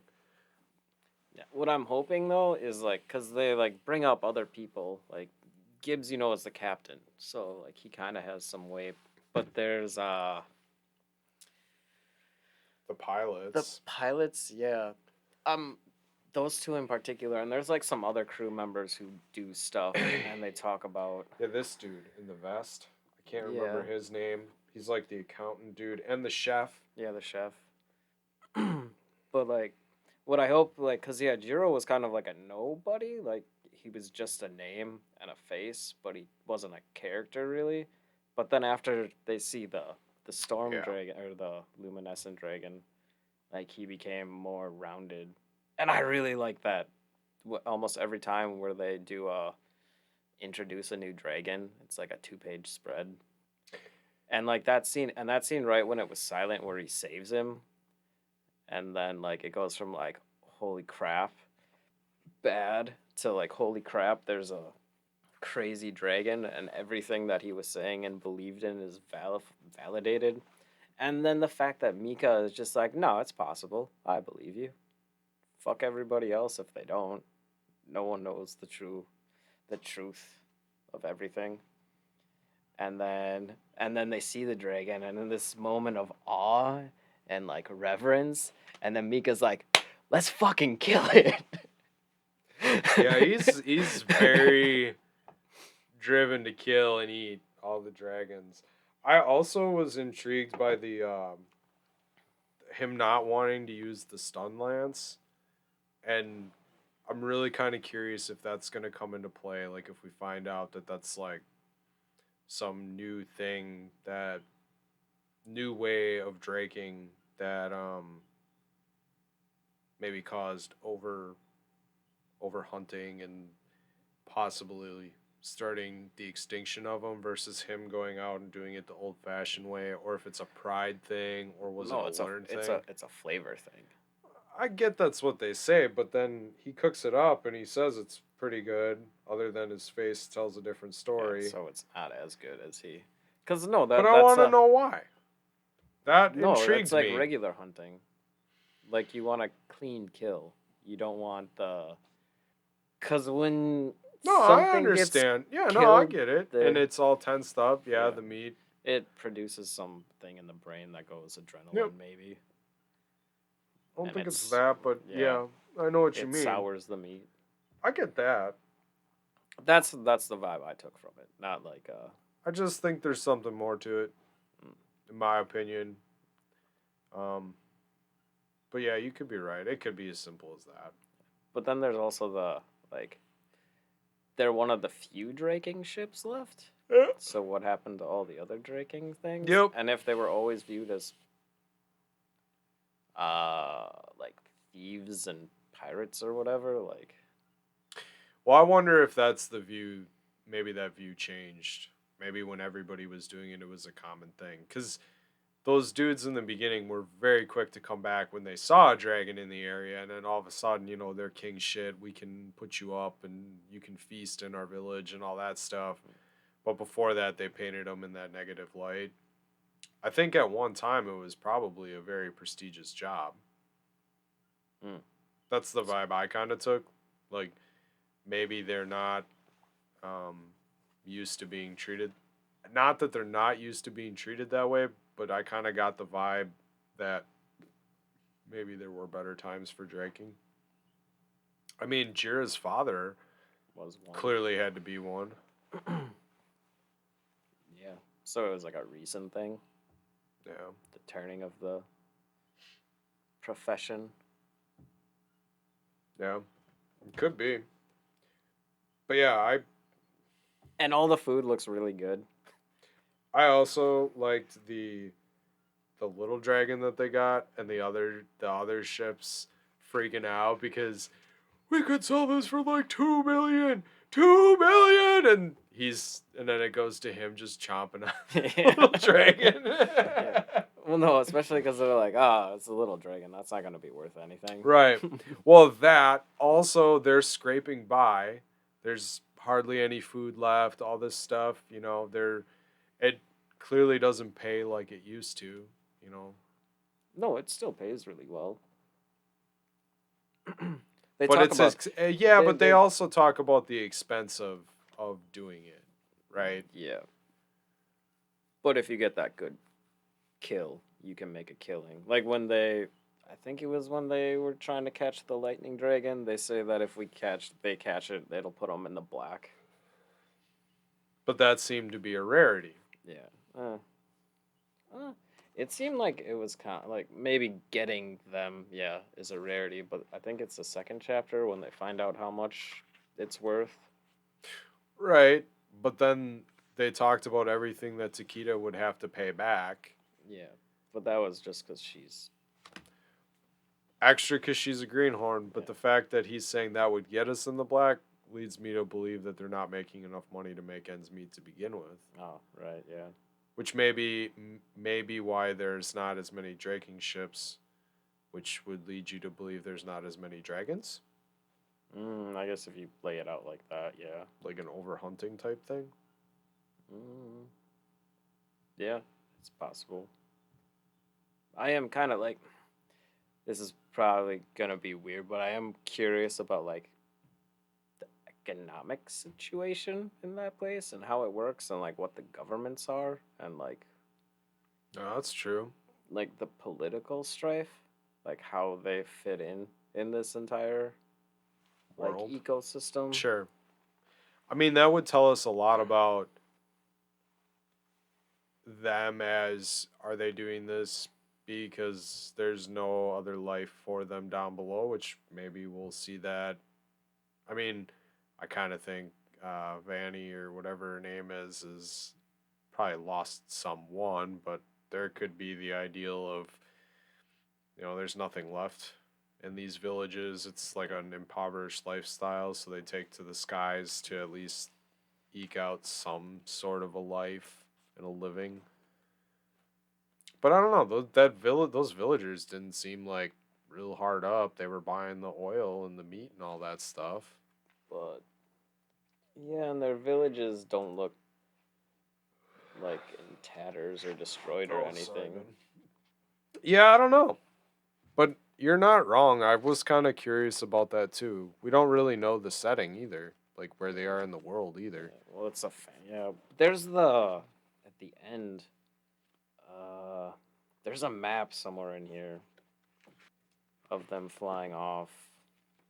I thought at least, I don't remember. unless I was no, because I didn't start the. I saw there's a map and it says Arabia or something like Oh that. yeah, Arabia Sea, Oh, yeah. What? 64. Wouldn't really say Bahamut, Leviathan, Sidonia. Yeah. So no, so that means that there's Leviathan.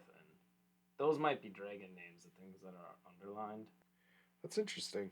I didn't even think about the map. I do like the zeppelins too. The Oh yeah. airships. Those are fucking sweet. You always know you're in for a good fantasy uh, When there's story airship. when there's airships like that. And I really like the repeat beat of the that thing, like the pitch kind of or explanation. The half a century has passed since man took to the air following their elusive prey.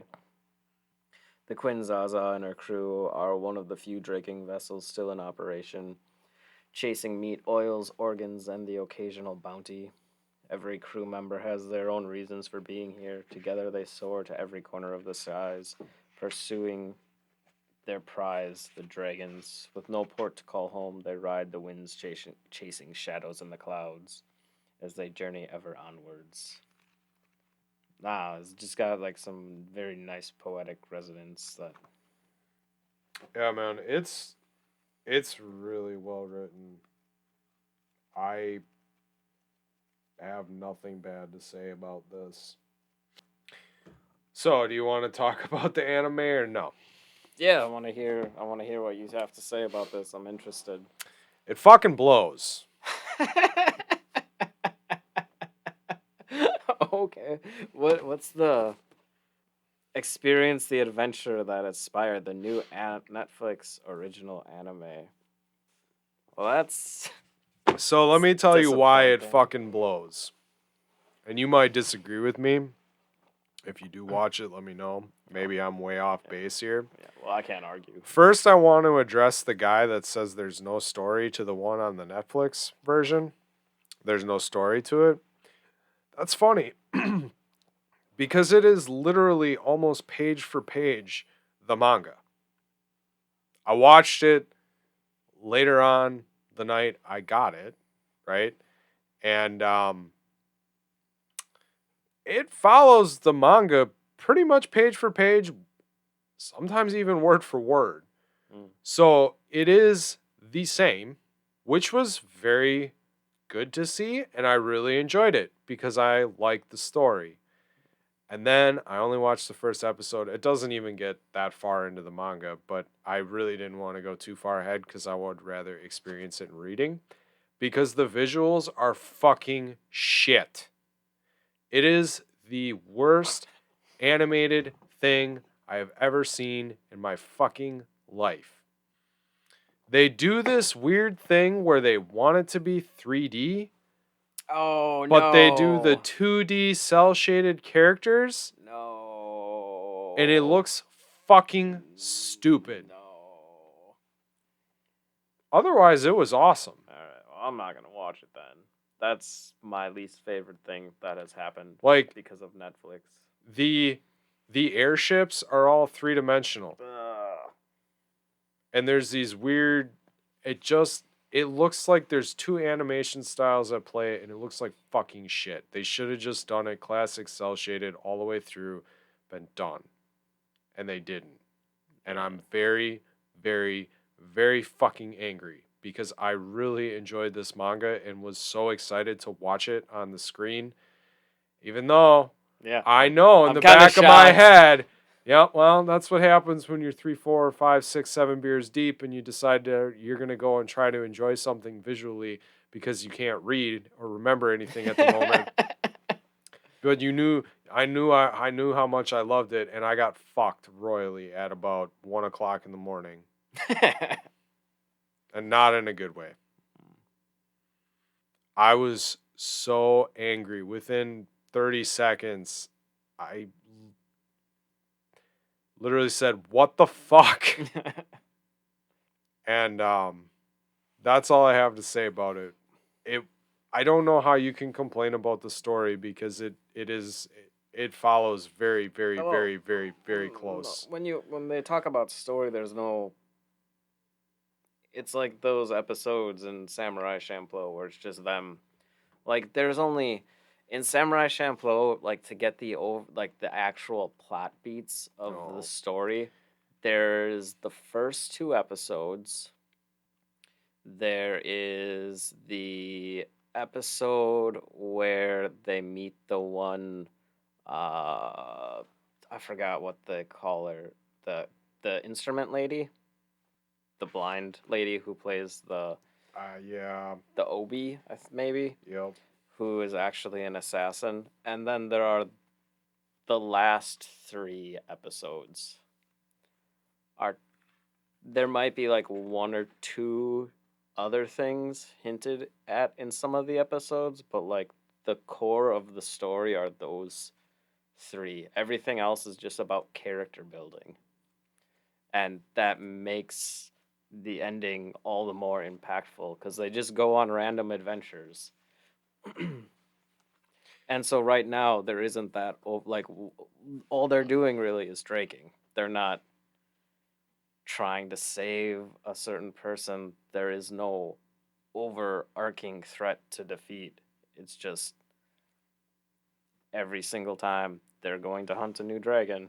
Like that's just like the day in the life of the dragon hunter or the professional draker. Yeah, it's like Clerks. Yeah. It's probably why I fucking love this shit. That's why I like dialogue driven shit. I like that shit. I like to just see shit happen. And you're living in this fantasy world, but it's a day in the life of the fantasy world, Yeah. right? I don't always need them to go off and save some princesses. I just, you know, Yeah. This is all just character driven. I mean, I'm telling you, they even did the cooking shit. Yeah. The first episode is just the first chapter.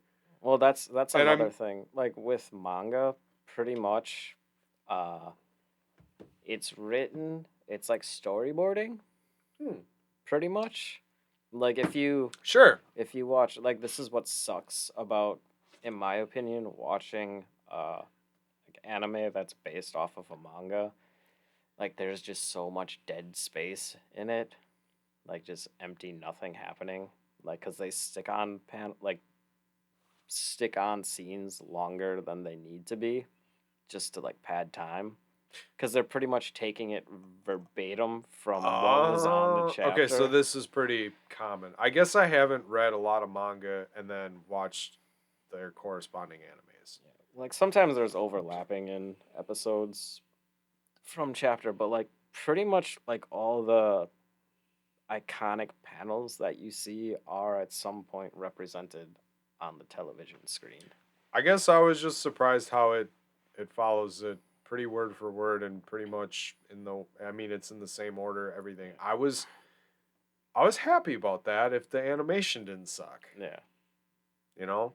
Well, no, like that, like when you get a manga adapted into an anime, it's usually like the adaptation isn't any farther than like adding in the frames in between the panels. Sure. Yeah.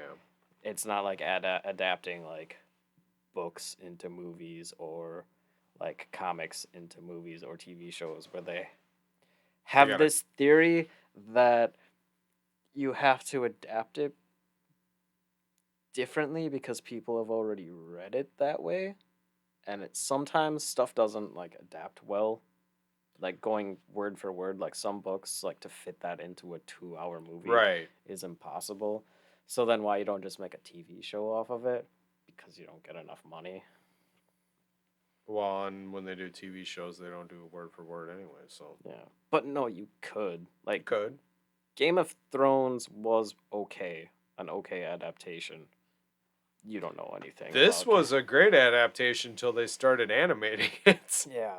No, that's disappointing. Cause like if it would have just been that 2D art style that All I the way saw, through. yeah, like it would be fine. But the fact that they throw in that, cause that's the thing that I think is so great about uh comics at least. Cause I started noticing it like very young about like even cartoons.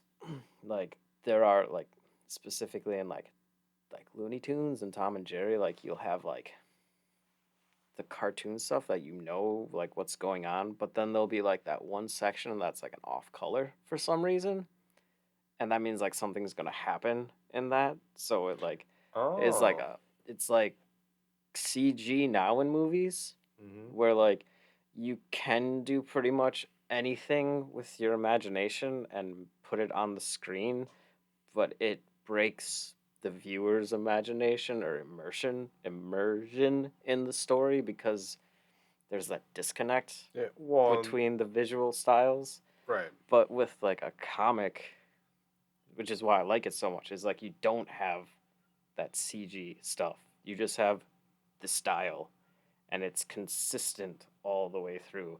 Whether that means that it's like perfectly precise in all the details and character being the same, or it's consistent in its inconsistency. Like, I don't have an example off my head, but like the rougher style stuff, it Sure. like still has like the artists Or or a change of yeah, artist. like it has that same integrity. Right. So when Hellboy changed artists, or when they switch out artists on Batman, or they draw him with a different Yeah. costume, the essence of the bat is still Yeah. there. But But like also like in I kind of the one thing I kind of don't like what they do in like Western stuff now is that they have like random different artists do different panels or pages.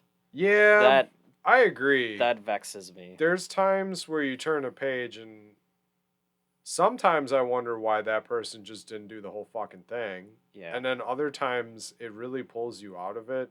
It is almost like seeing CG on a movie Yeah. screen. It pulls your immersion out. Well, like it fits. Like the one example was like there was a Tom King one where they were doing flashbacks, Right. and like at first it was jarring because I was like I wasn't expecting it Mm-hmm. because they had like a really good artist by like DC standards, like when you have like interior work, and then they had like a different style that was a lot rougher, but it made sense because it was a flashback Right. and a present time, so it made sense. But like it was like, well, okay, that makes sense. But like when there's like a random page in there that's just like some other artist, like what the fuck? And I get it because like there's deadlines and shit, and you like have to sometimes have somebody come in to finish a page. The only time I saw that done well, in my opinion, was they did it with Harley Quinn, and every page or two pages was done by a different artist, but she literally was talking to the artist, and there was an interaction there, and there was jokes about how she was being drawn and different things of that, breaking that third wall, right? Fourth wall. Fourth wall. Sorry. Yeah, I actually had to change that line in the poem. Oh, I can't believe none of us caught that. Yeah, like it took until after we practiced it and I went back and looked at it. I was like, holy fuck, Yeah. I've been using the wrong fucking wall this entire time. Well, we break through walls here. Um, Not literally, metaphorically. I mean, you get me Z- drunk enough, I might break through a wall. I might Kool Aid man this bitch. You never know. I've never seen you break anything. That's funny you mentioned that, Kai. On the way home from school, I, Kai wanted to do some. I'm like, I'm sorry, dude. I had a really bad day today, and I'm really angry right now. And his first reaction was, "Well, what are you gonna do to, because you're angry?" And I asked him what he does, and he was telling me, "Well, sometimes I kick a ball and this and that." So again, he asked me what I'm gonna do or what I want to do, and I just said, "I want to break something, smash some stuff." Dad, I don't think that's a good idea. Yeah, I don't think it's a good idea either, buddy. I'll see if I can come up with something different to do. I break stuff. I'll just do it in the garage when no one's there and I'm angry. I'll go find a piece of wood and smash it on the ground, or snap some shit, or tear apart some boxes. Kind of like a cat, I guess. But I don't know. No, like I've put holes in walls. I've broken numerous TVs. I've broken skateboards. I don't think I've ever seen you break a skateboard. Intentionally? Yeah, Or yeah, not intentionally. intentionally. I mean, I broke a lot of skateboards. I'm hard on my skateboards. I mean, I punched a wall. I put a dent in the wall. That was a long time ago. I put a few dents in a car once. I shot it up with a paintball gun too, but that's That's a neither here different nor story. there. You got shot by a paintball too. Yeah, Paintball without a gun. shirt on. Yeah, that was Got a fucking bunch of badass cuts on hilarious. my back. Woke up the next morning late to help move out of our house. Can't see because there's oil paint all over my windshield. Mom asks what the hell happened to the car. Said, don't worry about it. I bought it. It's none of your business. Then got screamed at for being late. Yeah, I don't know. I've broken stuff. I'm a stuff person, so I don't like to break my stuff. But if I don't value it, I do break stuff. I did break a guitar once. Like you smashed it once? Uh-huh. Ah. It was a really shitty guitar, and it happened to be in the way when I was angry, and I just hauled off with it. Oh, I was expecting. Did you like swing it around and smash it, or you just kicked it? Oh no, I picked it up. You did the Fucking swung it one-handed. It was a small light guitar. Swung it one-handed and just smashed it down on the ground. Okay. It's not as cool. It's still cool, but it's No, not it like wasn't. It it wasn't a like the rock rocker. star Yeah. move. No, no, not at all. I was pissed off, and it happened to be in the way. I mean, I've done stuff. I'm not an extremely violent person. I don't usually do that in front of people either. So, I've only broke TVs or skateboards in front of people. I mean, I've cut my hand up though. I usually try to pound on the desk, punch a desk, something solid that I know I'm not gonna break. But I know after a few hits, I'll stop because my hand will hurt. Mm. But for the most part, I usually spew words before I commit acts of violence. And that's just to make those objects quiver in fear. Yeah, I So mean, then when you there's. do punch it, they're more pliable. I know it's scientifically proven, but there is something to just being like, motherfucking piece of fucking shit. What the fuck are you fucking doing? You fucking moron fucker. Yeah, Good goddamn fucking bitch. Fuck shit. Whatever. it releases stress. Yeah, I already feel better. Wait, so that's why we don't let kids swear, because we want them to keep all that stress pent up. Oh man. Well, we already had that conversation. Never mind. Yeah, it could be. I was just bringing it back full circle. Yeah. I just. No. I meant I was going to go back to we never let our kids actually be angry. We tell them they need to behave all the time. And in reality, they're just like us and they like to get angry too. So sometimes when they have those big feelings, it's okay to let them let loose. I tell Kai that all the time. You want to do this? Go in your fucking room. I don't want to hear it. That's what I do. I go out to the garage, scream, holler, do whatever. Come down to the basement, slam on a guitar. When I was younger, it was go out to the stadium and crank it to 11 and just stand in front of an amp and go deaf. This is what it is. Everybody deals with it differently, but just don't do it in public. Please don't bring other people into it. I do forget that sometimes, but yeah, I'm pretty chill. Yeah, you're very chill. So like, I know you get loud and can get angry. Like, cause I've heard The you one time I won a game. yeah. No, like I've heard you get angry, not just like that, just on other stuff. But like, Yeah. so that when you get like angry, when you like, cause you're loud and shit, and like people think you're angry, but you're not really angry. You're excited or whatever. Oh yeah. But like I've seen you angry, and then when you like say you like pop off at work, I get like, oh, I'm like, oh shit. Yeah. Oh, Andy said that too. He made the comment. I don't know how many other people heard that. Don't give a shit. I was yelling. I don't care. I will say it is funny how many people always tell me to calm down. You're too loud. Stop being so angry. And my response is, you'll know when I'm angry. This is nothing yet. You got to be careful when you say stuff like that. Because then I'll Hulk out. No, it could be misconstrued as something like worse. Okay. I just never understood it. Like depending on the context and where you're saying it. Like, I mean, sometimes people when they get angry, they do very heinous acts of violence. Oh, and somebody could okay. misconstrue it Sorry, as a no. threat. No, I have a loud mode and then I have a really loud mode. And you'll know the difference. Because I know you always laughed about that too. And you even made the comment, he's not being that loud yet. Yeah, just give it a little bit. Just give it a minute. Give it a couple, 2, 3 beers, and then he'll be loud.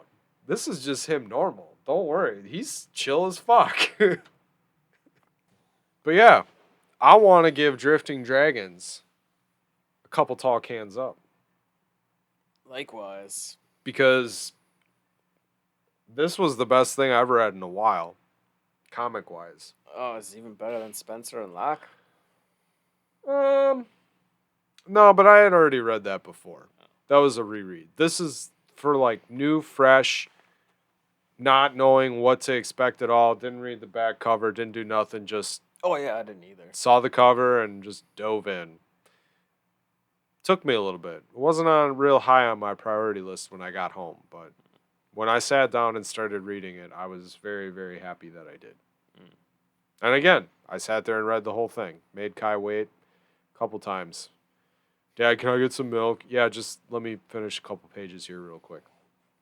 So, you should just watch like the first few minutes of the Netflix anime. I just want to make sure I'm not off base. I thought the animation looked like shit. Well, I wasn't really impressed with like the standard animation. So, if you're saying it gets worse from that, then it's gotta Well, be it pretty just bad. the characters looked cool, and it was cool seeing things in color. But then the 3-dimensional aspect of things just really fucked with me. Yeah, I know it's not Netflix's fault that happened. They weren't the ones who like propagated it, or they might have been the ones that propagated it. But I've seen it done other times. Like fucking what was the one like 3D show that was on Cartoon Network. You know what I'm talking about? Reboot. Oh yeah, Yeah, like that style. yeah. I It was don't. weird. I never was big on that either. Oh, it's in Japanese too. Oh, you can get English dubbed. I watched it in English.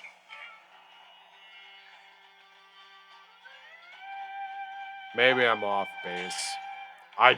That's my main complaint with it. Otherwise, I thought it was really good.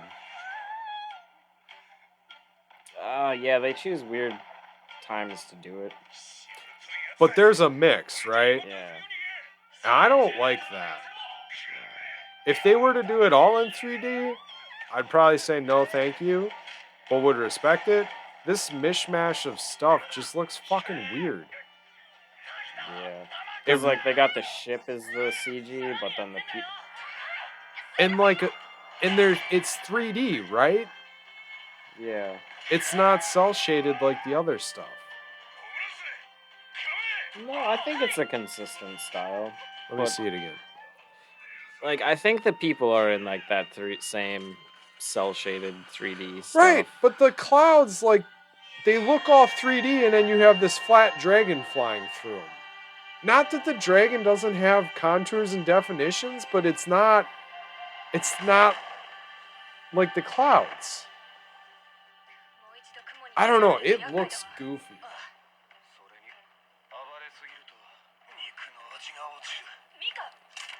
Mm, seems consistent enough to me. Okay. But I don't like this style. I mean, it works, but But it's not the traditional. like hand drawn stuff. No. Yeah. It's definitely like computer animated. Right. But it's not even computer animated in a way that makes it look like it's hand drawn. Yeah. Is Samurai Champloo hand drawn? Yeah. Oh. Bad example. What's something that's not hand drawn that I've seen? You got none? Okay. Yeah, I don't know anything offhand. Hand drawn's the way to go. Fuck you, Yeah. Netflix. Why didn't you do that? Or whoever did this. Yeah, Netflix is the one who did it. Well, they produced it. They just paid for it. They didn't do the work or make the decisions. Netflix usually just lets people do whatever the fuck they want. I mean, it could be hand drawn. I honestly think some of it is hand drawn and some of it is CG. Maybe that's what's jarring my eye. It's not the 3-dimensional aspect, it's that some of it, just like in the movies. And then, honestly, in an animation type thing, I would think that even stick out even more. I can't believe you're doing the titles. You always do that, don't you? If you can. Yeah, if I can. Oh. Yeah, I don't know. It's weird. It does. No. It's that uncanny valley, but with like 2D stuff. What's Uncanny Valley? The Uncanny Valley is the where you're like, there's a point in time in which like things look like, if something is like really fucked up, it has a lot to do with like robots and stuff, like Hmm. androids and things, but it like goes into like CG and like animation style. It's like that thing where you feel unease when you look at something. Like if you see a robot android thing that looks like you can tell it's a robot, but the second it gets like really close to being human, you can still tell it's off. Um like that's why some people have like very adverse reactions to certain video game characters, cuz they look like really close to human, but there's those slight facial things that are off. Yep. So you're kind of repulsed by it. Hmm. So I was just saying, like, and it's like when you notice something's wrong in a movie, like, oh, that's CG, like that's like the And kind of then it just uncanny, sticks out like a sore thumb yeah. the rest of the time. But I feel like that's what it's there, cause like it looks, parts of it, like when you pause it, it looks like it's hand drawn, but when you're watching it move, it doesn't feel hand drawn, like it. So would you agree with my statement that the animation fucking sucks? Or am I having a very adverse reaction? You're having an. I don't think it sucks. I think it isn't good. As I think it fits for an anime style, except the fact that it could be CG I'll anime. take it hand drawn. Yeah, What about My Neighbor Totoro? Hand that's drawn? hand drawn. Come on, man. Yeah. Do the good shit. But no, doing the good shit takes a lot of time. Oh, yeah, and then there's money. Yep, forgot about that. I'd wait. I don't know about you, but I'd wait. Yeah. But like, see, and technically, hand drawn isn't really the way things are done anymore. No, I Like, know. technically, everything, like, you know that Batman Forever music video, Mm-hmm. like that's not hand drawn. Like in the sense of like how I do it, like that's done digitally, hand drawn. Okay, then do it digitally, hand drawn, and don't do that CG shit. Where they're using like rendered models to. Right. Because, I don't know, man. To me, some things look flat and some things look 3D, and it just doesn't look right. Well, no, That airship really pisses me off. no. Well, no, Because I looked at this, and again, I was excited to watch it. I can't believe that I wasn't like, okay, Jeremy, cool your shit. I think because I thought it was animated, I thought, how could they fuck this up? And clearly I was wrong. yeah. Well, no, there's a. They did another one called Anji or Aji that is like a horror one Uh-huh. that I heard the manga was good and then I saw it was like an anime. But they did that same cell rendering animation style, but it was more prominent. And I watched like the first 30 seconds of it and said, nope, I'm not going to be able to watch this. Just That because the sucks. style was, Did you read the manga? no, Oh. because I had such an adverse reaction to the anime that I never got to it. Maybe you'll want to now after Drifting Yeah. Dragons. Mm. I like the title too. I'm not buying any books right now, but I really want to. I'll get to it eventually. Should have a Amazon gift card coming from work pretty soon for my health shit. I'm gonna pick those Woohoo! up. Yeah, I don't know. It might be because I'm watching it on a phone. If you're watching it on like a, Yeah, TV. I don't know. no, it is weird. I guess even like like free like where I have it paused, it's definitely not hand drawn. Like maybe the faces are, but everything else isn't. I don't know. It's just not right. That's my takeaway on that. But everything about the manga is right. Really checks a lot of boxes for me. And I loved the food. I love food. I love cooking. Now you just gotta get some dragon and you can test out Well, all these. first I gotta get an airship. I don't know where I'm gonna park that, but my yard's not that big. Well, it's an airship. You don't really have to park it anywhere. You just have to suspend it. Well, then I gotta pay for the gas to keep it suspended. Gotta fuel that bitch up. All right. Don't they all just like hover? I mean, they Like talk about having to refuel. I always thought that was just to like keep going, but like to stay afloat. I'm trying to see like what it looks like when they. I mean, even a helium Oh, helium I take. balloon, Yeah. Okay. the gas, Yeah. I gets old guess and stale, and I don't know whatever gas does.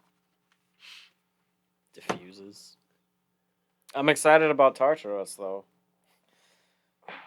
Well, that's good. I've been holding on to it for a bit. Yeah. I was tempted to just like hold it up to the camera last week. Oh, you coulda. I'd have been super. Tantalize you. I'd have been super excited. This cover doesn't intrigue you? I don't know what's going on with that guy, but he seems kind of cool. Cube face. I did not care on the first issue. I Oh. fell off. Did not hook me like it hooked you. I think I was too hooked on. I should stop doing that, but I read the hook for it, and they said it was like the Mos Eisley Cantina somehow, and it just that's what I held on to, and it didn't translate, and I just said fuck it. Oh wait, didn't we just have this conversation like 2 episodes ago, where I was saying that the hook wasn't what I Oh, was expecting, and yeah. I was disappointed by that, Yeah. and you're like, oh, that you can't base it off of that. Yeah. You gotta just go with it and let it develop how Well, it's supposed to be. And I'm like, but no, the hook said it was gonna be this, and it Right. wasn't that. I Right. get that it's still good, and I like Right. it, and I'm gonna follow it for other reasons, but the hook was something different. You got me. Here's my problem. I don't read the hook half the time. We were talking about Oz. I didn't read any of the shit. Never looked at a fucking thing. Saw as David Posa. You said this is the Wizard of Oz. I don't remember how you put it. Like weird Wizard of Oz or whatever. However you said it. I said okay. I'm pretty sure I gave Click. you like pitch like it's supposed to be Wizard of Oz meets Mad Max. Yep. Yeah, I guess. Maybe I did miss that. Maybe I just forgot. I don't know. Did you watch Mad Max? No. Like the new. Oh. Okay, so then if you have no reference point for Mad Max, then I guess. I mean, I know he drives around in the desert. I and guess- there's cars okay, and there's so maybe- missiles and all sorts of crazy shit. I mean, I know the concept of Mad Max. Maybe it does follow Mad Max, like the original Mad Maxes. Yeah. I guess I take it could be, but I was expecting the new Mad Max, which is like one of the best movies I've seen. Like it's great. Did that even do that well? Yeah, I think it did. No. Beats me. And like, well, no, because it's pretty much a 2-hour car chase with story in between. I don't even know the last new movie I saw. It might have been Sonic the Hedgehog. Yeah, that sounds about right. I feel like there's something else I watched recently on Plex that was pretty good, and I don't remember what it was. And like in that movie, like, because usually if there's like big, like one of the problems with a lot of action scenes that happens now, like in superhero things, is like there's just so much going on, and it's hard to like have like touchstones to actually understand the spatial space of what's going on. In Mad Max, they did like this crazy thing where like if they had a car going off the bottom left side of the screen, when they cut to the next scene, they would make sure that that same car was coming from like as if that like, it was like a panel, so that car would then be top right coming to wherever it goes. So it followed. Like, yeah, like every scene and every frame like had like a visual eye movement, so you were never lost in how the action was playing out. You still had that knowledge. It wasn't like, oh, we're gonna throw this punch, and this punch now is like from a really crazy perspective, and you don't know really who or doing what is really good. And there's a guy who's like on the front of like a semi truck who plays like instruments, and that rallies everybody up. He's the bard. All right. I mean, I might watch it. I don't want to commit because I know that it'll never happen, but maybe someday in the Pantheon. I got to watch Wayne's World. I got to get somebody upstairs up on Wayne's World. How do you not seen Wayne's World? I've only seen the first one. I haven't seen Yeah. the second one. I think I've seen the second one. And it's been a long time since I watched them. And there's a third one. That I don't know about. Actually, I do think I've seen the second one too. I know I've seen the first two. I didn't watch the Bill and Ted reboot. Oh, I did wait, watch no. the original Bill and Ted's. No, I take that back. Wait. Bill and Ted's with Keanu Reeves. Yeah. Oh, I was thinking the wrong movies then. Wayne's World. I've seen Wayne's World. I haven't seen the second one, if there's a second one. I only saw the first one. There's the second one. All right. With that, I got to think about it.